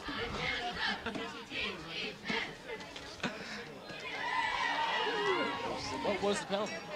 There's no signal right now. Just because it's raining out means there's no excuse for the officials not to give a signal. Come on. And the ref is walking back a long way as it's a holding penalty. And they'll be pushed back 10 yards as the referee is pushing the Wayne Hills players back towards their sideline. Coach Olson is arguing at the referee with a sideline warning against Wayne Hills. Oh, no, not that. Oh, no. So are they going to still go for it on about 4th and 14? Looks like they might be. I'm not sure what they're doing. I mean, Brendan Monahan punts anyway. Joe's calling for a 40-yarder. I know his name is Automatic Adamo. I don't think it's happening, though, not, especially in the rain. I think they're going to go for it. How about that? So I formation for Wayne Hills. They're going to put Greg as the slot receiver on the far side. And Monahan back to pass. Greg coming across the middle. They got a screen play to Greg, and Greg with a great catch, and he's got some running room on the outside. Greg going to take it in for the score. Touchdown, Patriots. And pass is complete to Olsen. They needed 11 yards to get a 1st down, but there's another penalty flag on the field. So this touchdown may be negated as well. Coach Olson is not happy, living on the sidelines. It's another penalty against the Patriots. I believe an eligible man downfield. So great coaching right there by Coach Olson, if he is indeed hollering at the officials. You know, he doesn't care about the warning. He's sticking up for his players. That's what I like to see from coaches, managers in baseball, coaches in the NBA. Stick up for your players. It's more important than staying in the game. And I remember a couple years ago, Phil Jackson got kicked out of a game in San Antonio when the Lakers were down by about 10 points. the Lakers went on to win the game. Kobe Bryant just exploded in the fourth quarter, and it seemed like Phil Jackson's ejection sparked the team. Well, that's really poor play by Wayne Hills. 2 touchdowns they give up. They could have had twice. Now they're going for it again on 4th and 16. So in a bigger hole, let's see if they can convert one more time. Pressure coming. Monahan steps up and throws it for the end zone. Well out of the reach. I just like to say on the play before, when have you guys ever seen a tight end screen? I mean, that's how good Greg Olson is. Against Mainland, he had a tight end reverse. I mean, he's just so athletic to get the ball in the hands of him. That was kind of like Jeremy Shockey that threw a tight end screen to him several weeks ago for the Giants. Just similar abilities. Yeah, you know, Greg's very, very fast. A lot of people don't give him credit for his speed, but he's faster than some cornerbacks in some of these teams, so you never know with him. He's like a running back in a tight end's body. That is why he's such a great defensive end as well. He explodes off that left side, and he'll get to the quarterback in a couple seconds. And there's Chris Zambelli making a nice tackle on the outside. And it's going to be 5 minutes and counting off to go in the third quarter. The score is 30-0 Wayne Hills. And the buses are loading? I don't know what's going on right now. The people are heading onto the buses on the Patriots sideline. No one can see this, but people are just by the bleachers right now. People are just heading on buses. I don't know, the game's not over yet. What are they doing here? I don't know if you guys remember, but 23-0, or it was 30-7, something like that. Dolphins over the Jets Monday Night Football. Scott, I'm sure you remember that. Jets came back, won the game. It's kind of similar. That's still in the third quarter. No. Yeah, but it wasn't raining like it is today. It's totally different. It's raining. But it's also different conditions. I mean, it's going to take a lot for Old Tappan to come back and win this ball game. But Wayne Hills is doing everything they can to let them back in. 2 touchdowns nullified on penalties. And plus, you know, the Jets or whatever are professionals, and I mean, at the high school level, you can become demoralized pretty easily, so that's got to play a factor. So Old Tappan on 3rd and 9 really needs to pick up this first down. Tringali back in the pocket, throwing the ball high. Oh, and almost picked off by Chaz Lynn and then caught by the receiver. And it gets knocked down onto the ground, incomplete. 4th and 10 for Old Tappan. The Wayne Hills defense continuing to not let up. They've been playing great all game. They want that shutout badly. We got to get Statboy to check out how many offensive yards Old Tappan has today. So while he's on top of that, Smithson is back to punt for Wayne Hills. And Wayne Hills looks like they're going to go for the block here. Only one guy back. Dallas Lynch isn't back to receive the kick. Just Chaz Lynn. Let's see what's going to happen here. Carly looks like he doesn't know what's going on. And fake kick. Oh, and they execute it as Wayne Hills crowded the line. And I said Carly didn't know what he was doing. He was executing the fake kick. I kind of saw that play develop right there. Excellent call. Everyone was up for Wayne Hills. Everyone rushing the punter. A guy just slips out in the flat, and a receiver goes downfield, has big yardage for the first down. Yeah, but in a way that's good because Coach Olson now knows that teams can execute that, and he's not going to make that mistake again. You don't see Wayne Hills make the same mistake twice too often. So like Joe said, good they got out of the way here and not against Ramapo, where it could be costly, and Mike Otterbein just jumped off sides and decided to get a free shot in against the offensive lineman against Old Tappan. Old Tappan today with 149 yards offensively. The penalties are just mounting in the second half for Wayne Hills. It's their 3rd penalty, at least in the second half. And Coach Olson is getting on the referee on the sidelines. He is asking what is going on. Yeah, I don't think that's dead ball. So online on NJ.com after the Mainland game, people were calling for the officials' heads and saying that Wayne Hills gets every call. But if you recall last year, Wayne Hills against Ramapo, there were a couple blown calls. There was that muffed punt return by Monin and then the other team. There were some bad calls against Wayne Hills, and right now things aren't going Wayne Hills' way. So I don't know how you can comment that Wayne Hills does not get gets every call. Yeah, I just want to say in that last play, Zambelli made a great hit. 44 for Old Tappan had the ball. He's their best player. And Zambelli stopped him for a great play. Coach Olson is giving Dan Shalari some advice on the sidelines, trying to make sure he doesn't make any mistakes anymore. And Old Tappan runs it inside for a minimal gain. It'll be 3rd and about a yard. So Old Tappan in about 4 down territory will have 2 plays to get 1 yard. So with 1:56 and counting in the 3rd quarter, Wayne Hills up 30-0. 3rd and 1. Old Tappan seems to be playing pretty conventional considering they're losing 30-0, almost giving up on the game, yet they go for it on 4th down with a fake kick. I'm not sure what their game plan is right now. They're running the ball inside, not throwing it, taking a lot of time in the huddle. So Joe's saying they're going to run the ball, and they do run the ball inside to Carly, and Carly picks up a nice gain for about 10 yards. It'll be a 1st down for Old Tappan. And the Rampo coach is definitely taking notes on that play. They want to see every weakness that Wayne Hills has. Every single thing that they do is going to be recorded on paper, and they are just going to make every play count. So surprising right there on 3rd and 1, they ran towards Greg Olson's side, and they picked up a nice yardage on the play.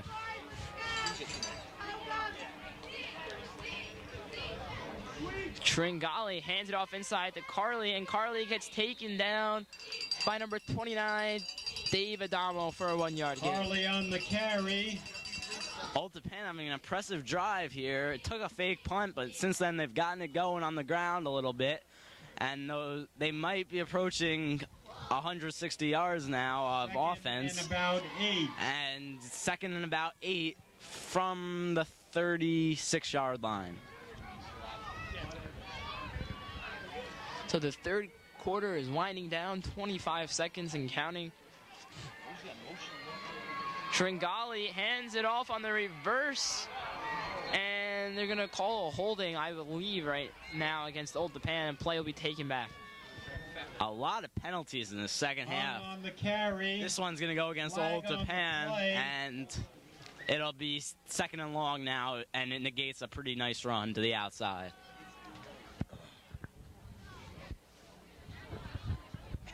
Yeah, and up until that play, Wayne Hills has done a pretty good job of containing the outside run, but they just let it go on that one. Golden Knight. Right now they have a little trouble with the run up the middle, but I think they'll be okay.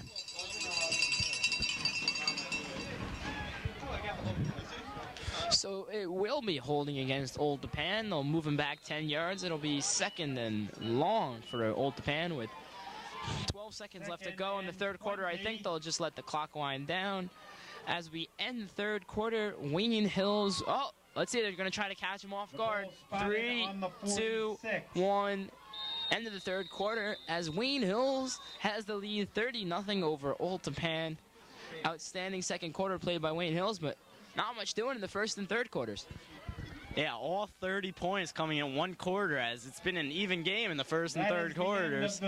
It's just one explosive quarter showing what Wayne Hills can do. Jump out and get 30 points on you just like that. Golden Knight. Again, it's just like Mainland Regional when they had a big 3rd quarter. Mainland Regional had a huge 2nd quarter scoring 21 points, but Wayne Hills came back in the 2nd half and ended up winning the game in the final seconds.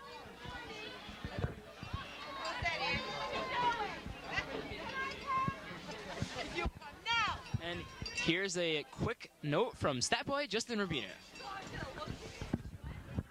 I'd like to redeem myself for before. During the rain, there was a smudge on the 6. It was actually 183 for Torian Williams. It's up to 194 right now, so that was a problem there.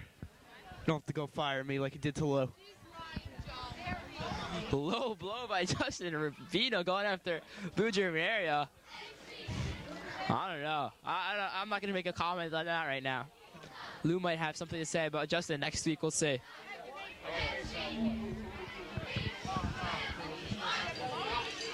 So come on, Joe. 4th quarter. Tell us about the fishing. I don't think there's going to be 10 more points scored. No, I'm going to stay true to my word. It's not 40-0 yet, so sorry, Mike. Maybe we should go down and tell Coach Olson, don't just score for your team, score so we could hear the fishing. Now, Joe, just tell me, did you go out this morning? No, Mike, I had SAT2s this morning, so no, I didn't. That's right. I did talk about that before. SATs this morning. I completely forgot. Oh, the quarterback gets hit on the far side. And that should be a clip against Scott Pospisil on number 56. They don't call it. That's a tough call. Scott Pospisil got hit in the back, and they did not call it. That was just like definition of clipping right there. Knocked out of bounds by Rudner. Well, a great play call there by Old Tappan. They rolled the quarterback Tringali all the way to the left side and threw it back to the right side. And they had a big hole on the right sideline and ran down there for a huge gain, probably the biggest gain of the day. So starting to get deep into Wayne Hill's territory right now as Tringali takes it, and he has some room on the left side. Dallas Lynch makes the touchdown saving tackle right there. 11:38 and counting left to go in the fourth quarter. Wayne Hill's winning 30-0. Good play by Tringali. He got Scott Pospisil to commit to the running back and held on to the ball instead of pitching it and ended up gaining 6 yards on the play. 2nd and about 5. Yeah, Old Tappan might score here. Be interesting to see what they do. Wayne Hill's trying to keep that shutout intact, but they are in some trouble here. Oh, and Greg Olson gets drawn off sides, but then it's going to be, I think it's going to be a false start right there, Joe. We'll see. If it's a false start, it's a dead ball. False start on the offense, Joe. And it is a false start, so Greg Olson gets the offensive lineman to jump off sides. Had the ball been snapped, Greg Olson would have been off sides, but he was able to get back, and then the offensive lineman from Old Tappan moved to signal the false start penalty. So again, penalties on both sides in the second half. It's been pretty much the story of the half with no scoring going on.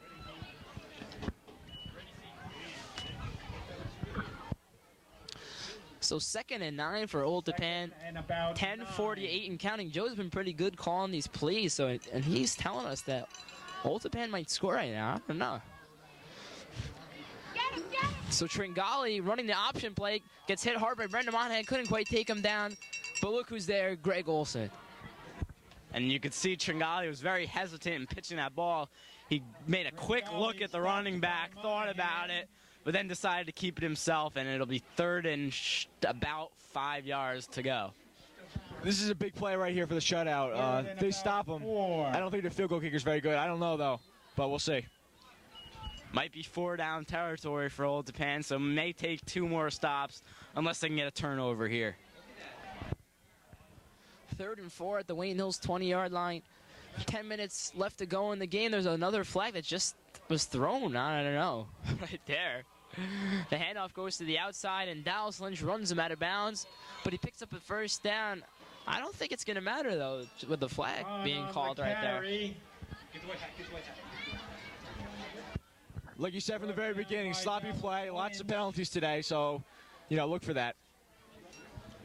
Yeah, Coach Olson's going to have the team look at this tape, look at every penalty they made, because even though they played very well this game, they still have made their fair share of mistakes that need to be corrected for that game in 3 weeks. So right now we might have a special guest joining us in the booth in just several moments. We'll see what happens.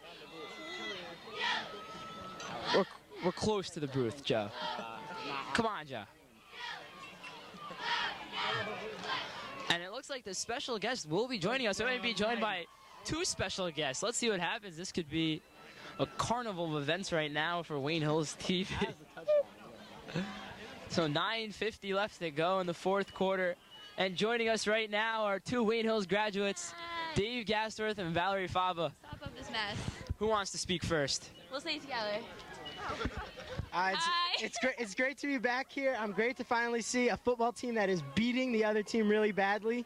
Because down at Duke, any win is a good win, but they're usually not big wins. When we finally won a game, we tore down the goalpost. But this is just a blowout here. And Hills definitely is as strong as last year. I might even go and say that they're just as good as last year. All right, I'm really happy to be back. Our Rhode Island football team I go to URI, isn't as bad as Duke. I'm so happy to see Brendan play because he was my favorite person from TV last year, and I'm really excited for him. My grandma cuts out Wayne Hill's football articles every single day in the newspaper, and every Friday she sends them to me, so I know what's going on. And I miss you guys. Didn't Rhode Island beat Rutgers this year? I know we lost to Syracuse. Yeah, that was Syracuse's only win. They went on to lose today against Temple, Billy Moden's school. Val is the former Wayne Hills mascot. I think we should just point that out. She used to dress up in the funny costume. Oh, and a shout out to Kevin Burkhardt from WGHT, who, by the way, sent me an email because he said Wayne Hills just isn't the same without me. Shout out to Margaret and John Swedes. Oh, yeah, John, we miss you. By the way, our new Patriot Pete is Phil Lakin, who has done some broadcasts up here. So Kevin Burkhardt, one of my colleagues, called me this morning and told me that the game at Patterson Catholic, not sure who they were playing, I forget, was canceled, so I did not get to work this afternoon. Carly. And Valerie's picture is in WGHT's office. Yeah. Cheerleaders look really good. And my picture is in the police station. I wonder why, Dave.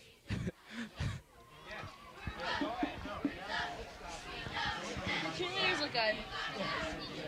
I just don't know why they keep saying maroon and gold. Our colors are maroon and white. Coach Clarico does an amazing job with the varsity cheerleading squad. They look awesome, even in the pouring rain. So Joe Martirano becomes the soothsayer this week, right, Joe? Calling the touchdown for Old Tappan. Joe's doing a great job this game. His first full game as a Wayne Hills TV member. He's had to endure some tough conditions as well, and he's done a good job, and Wayne Hills shutout is over now. Let's see if Old Tappan goes for one or two. It looks like they'll go for one more point. But they have some strange formation going on. They're giving the whole middle of the field open as the linemen turn around, and now are running back towards the playing field. I think Malin did that too, right? And now they are getting set up for the kick. They'll try anything new after getting this beating. So Dave Gassworth bringing us bad luck. He comes up and a few plays later. Old Tappan goes on to score. Dave, remember last year when you came in the second half when Eric Reiser tore his ACL like he did earlier this evening? Dave, bring up some memories of last year. There were a lot of good memories, like the time I fell out of the booth and the time I dropped the camera. Thursday. Oh, Obscene Thursday, the A-Team. It's 30. Dave and I just want to send our love to the H's because they're expecting in December, and Mr. H, the producer of our TV program, is going to be a daddy, so we're excited for him. Rumor is he's going to name the baby after me. Or me if it's a girl. On that last play, Scott Popshaw made a great job, great effort to try to block the kick, but I think he roughed the kicker in the process. I think it's going to be penalty on Wayne Hills. And Old Tappan will be able to kick it from really far. They keep walking up the refs. It'll be about the Wayne Hills 45 they'll kick it from. Wayne Hills let Old Tappan have those 7 points just so they don't beat us so badly in golf and tennis. Penalty for roughing the kick. Hey, Dave, this year Mike Schuler replacing you was trash talking Mr. Hookstreet before. Had some words for you earlier in the first game. What do you have to say to Mike Schuler? I invented the Vidionics, all right? Okay, everything he knows from me. We'll kick from He said you're nothing, man. He thinks you're nothing. Well, I mean, he might be right, actually. He's probably better than me. He's a great guy. He's a great kid. Oh, what a hit by Old Tappan. They may have recovered this onside kick. Yeah, that was definitely a surprise for everyone. And I think Hills has got it. The onside kick. I think Shalari tried to get it, but he got ripped. And I don't know. I think he recovered his own fumble. Oh, Dan Shalari took a shot there, but I believe he did recover the fumble anyway.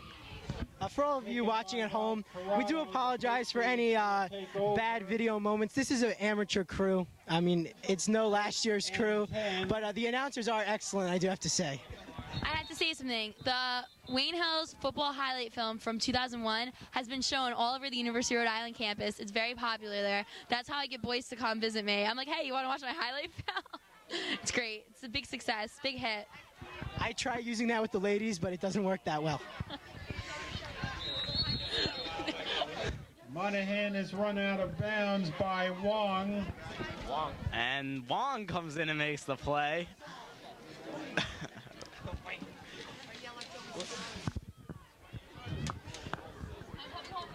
Face mask against the defense. So, Valerie, what do you have to say to Kevin Burkhardt and the crew? Oh my gosh, tell Kevin and John, and when you see Art Stapleton from the Herald News, tell them all I said hi and I miss them and I love them. And they should all come up to URI. We'll go out, we'll party, and it'll be a good time. I hope Kevin's marriage is going well. I know he got married last year, and I don't know, I miss them. It's high school sports is just not in Rhode Island. It's not the same. Williams on the carry. And the Ramapo coaches want to know where's the party at. By Carly. Hey, get a shot. So today, John Fast was scheduled to do his first play-by-play because Kevin Burkhardt could not make the game. And I was going to move up and answer phone calls and record the stringers. But it got rained out. I was thinking that maybe tonight's game would get rained out, but luckily we've come, and Wayne Hills is winning 37. Wow, Mike, you're really making the big time now. Dave, I am. You missed it all during the summer. Hey, Dave, did you see my... That would be Torrin Williams, brother of my former football player, Brian Williams, number 36, who here is doing awesome at the next level. Shout out to him. First down. So, Dave, did you ever hear my contest-winning guest host for Sports Overtime? I did. While I was flipping burgers over the summer for my part-time job, I was listening. What happened? So Dave was flipping burgers. Interesting. Very interesting, Dave. Okay. Williams on the carry. This dreaded fourth quarter is coming down to 7:20 left. Smithson. And don't we usually start doing karaoke at this point? Go for it. Dave, Second I got you, and Dave. 7. Dave, I got you, babe. I got you. The whole... Now, Val and Dave missed the first two games. Lou Germanario was our third guy. Oh, God. Whoa, Valerie has some things to say to Lou, but won't say them on air. Lou had some very unusual comments. Maybe Dave can tell us more about Lou. Seem to be close friends. Oh, I don't know. Usually need a Lou English dictionary to translate that. Lou's in my Spanish. Hopefully everyone that is still watching this game don't miss any more of our games, because they should be better from now on. Next week again, stay tuned. They will be better because Schuler will not be at the control board. I might make a guest appearance there. Mike Schuler is not too happy about that. I don't know. Maybe they'll duke it out at the 50-yard line. I think we should, for the rest of this fourth quarter, I think we should compete out there, see who can get better plays. I think Schuler... A beautiful pass by Brendan Monahan to Torrin Williams. Beautiful. It reminds me of days of Olsen and Monin. At the end of this game, Johnny Swedes will be inducted to the Team Manager Hall of Fame. So, guys, please stay tuned. Schuler's challenging you. He said he wants you to go up there and compete with him. But Schuler has come down, and they might duke it out up here.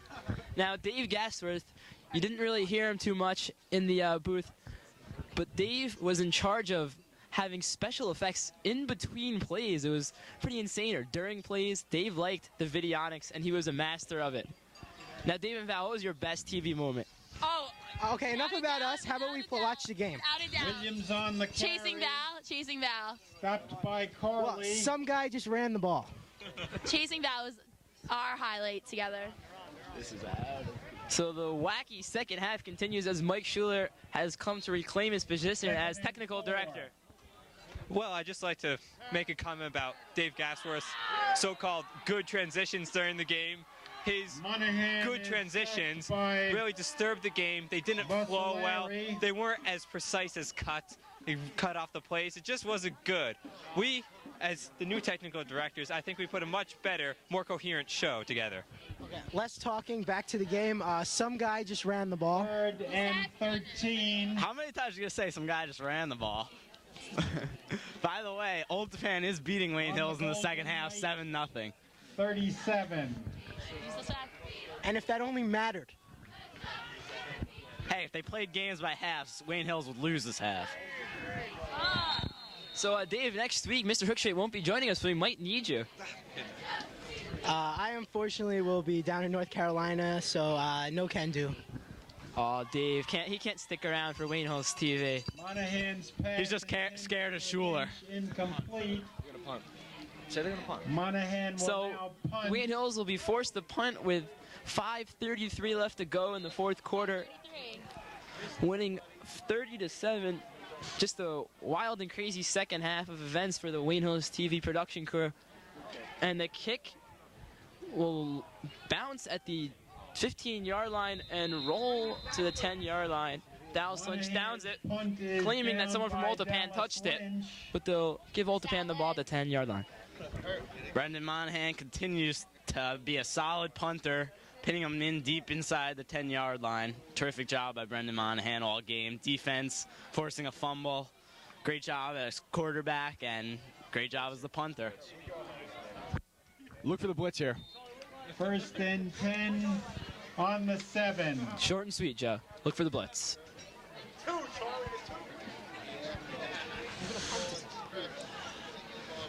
So, Ultapan getting ready to... Well, they're going to run into the outside. Tringali had some room on the outside. Gets taken down for about a 5-yard gain by number 41, Chaslin. Wayne Hills in the first, third, and fourth quarters have not looked very impressive in this ball game. It was just that 130-point quarter that's been the whole game. Side note, we are winning 30-7. 2nd and 2. Because of that second quarter, but you take that away, Wayne Hills has not played particularly well with some turnovers and penalties and not completing drives. It's going to be over in like 5 minutes, but I want to see Brendan. Once again, we are up 30-7. Once again, we know. Yeah, I think if Wayne Hills could stop him here. Oh, it's first down. Sorry. But if they still stop him on this drive, I think that'll be definitely the finishing blow. My cell phone's going to die. Well, that's it for Val and I. This is Dave Gasworth. Val Father. Signing off. It's about time. Oh. Well, thanks, guys, for joining us. Mr. Hookshade came out to say something and decided otherwise he's going to go back inside the booth. So Mike Schuler sitting down with us right now towards the end of today's game. Dave Gasworth had some words for him. I don't know. Rough competition right now. Great play by Scott Pospisil. Gets to the outside, takes him down. Scott's known for that. He's very fast when he's out there, and he tackled very well. Brought down by Pospisil. So they've reached the 4-minute mark, and yet another flag has come in. Again, sloppy play. Just sloppy play on both sides. Face mask. Against the Patriots. So Pospisil made a nice play. Would have been better off just letting the runner go out of bounds, but he did get a face mask. The play right now is sloppier than Mrs. Germanario's lasagna. All right, easy. Enough of that. Enough. Come on. Come on, Lou can't defend himself anymore. We kicked him out of here. I'd just like to say that Mrs. Rudner is not too pleased with the comments that Lou Germanario made about Mom's casserole, so Lou, you better watch out. As back to pass on completion, a hard hit. Ball's loose. And according to Lou Germanario, fumble.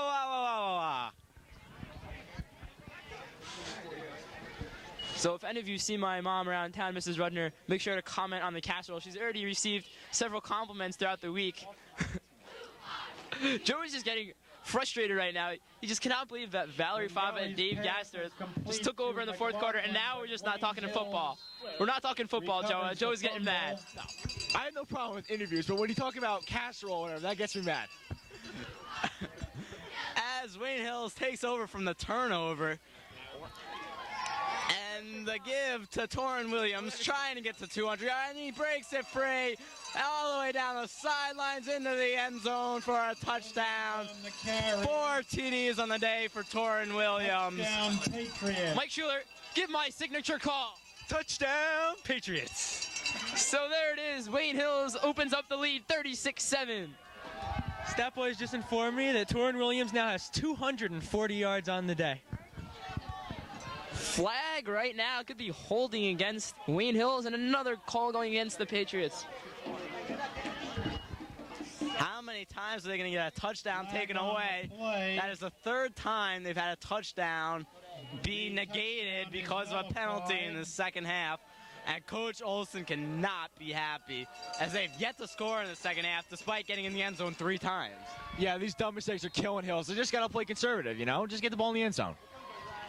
Now, Mr. Hookstraight, any comments you want to make about the Wayne Hills TV crew and their performance these past 3 games? No, he doesn't want to go up top.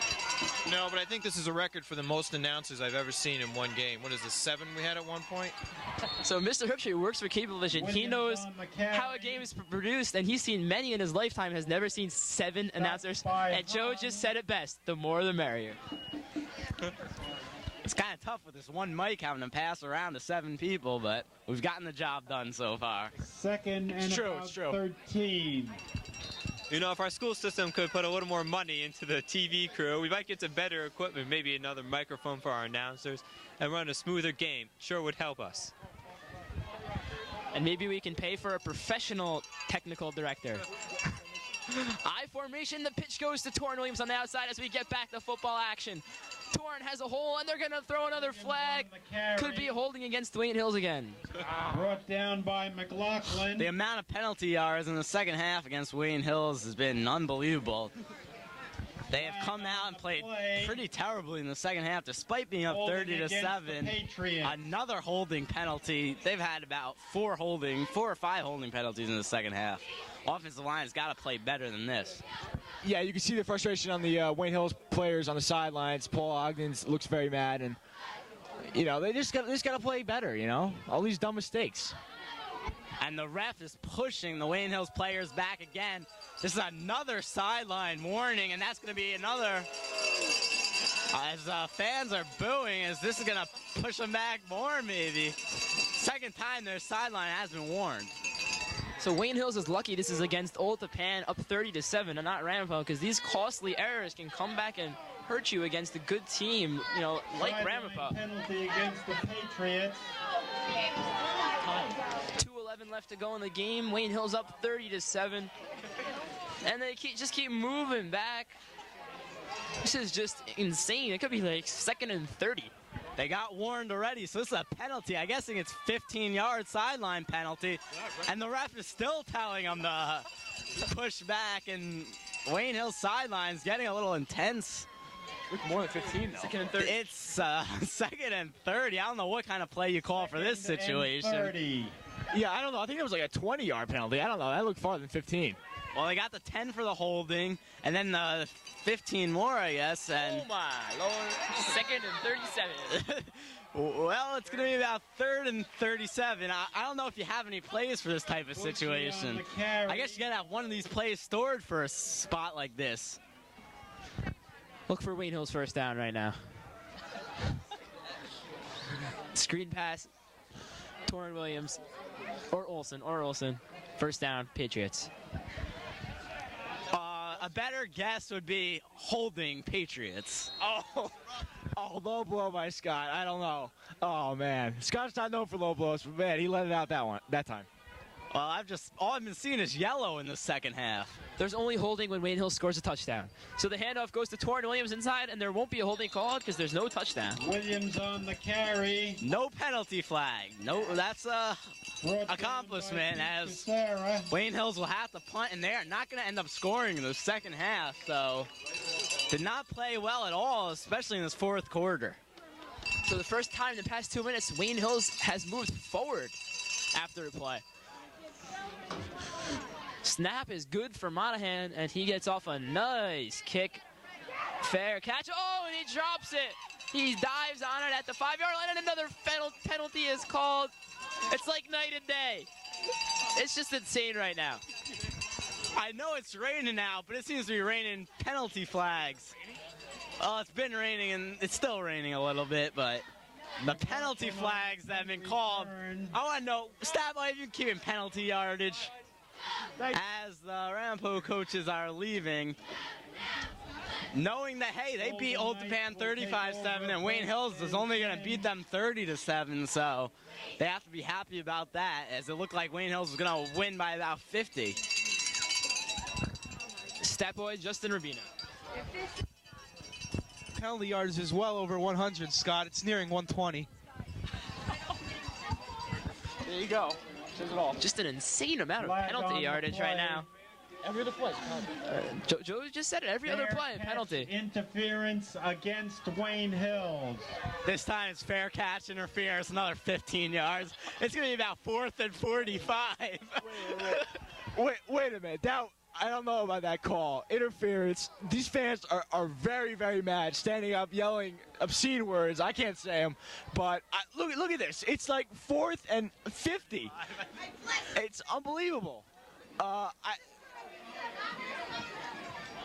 Monahan's gonna have to kick it here, and I don't know.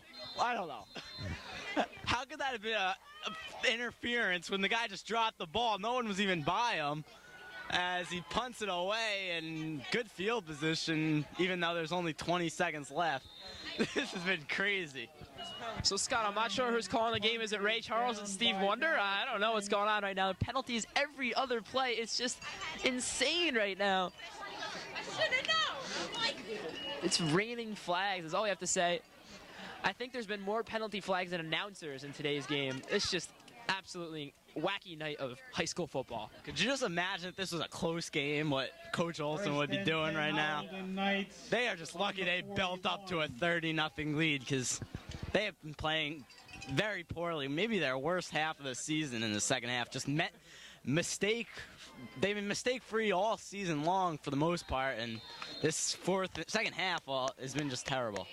I want to ask you guys a question. Have there been more flags than Lou Germanario dumb comments this game? I don't know about that.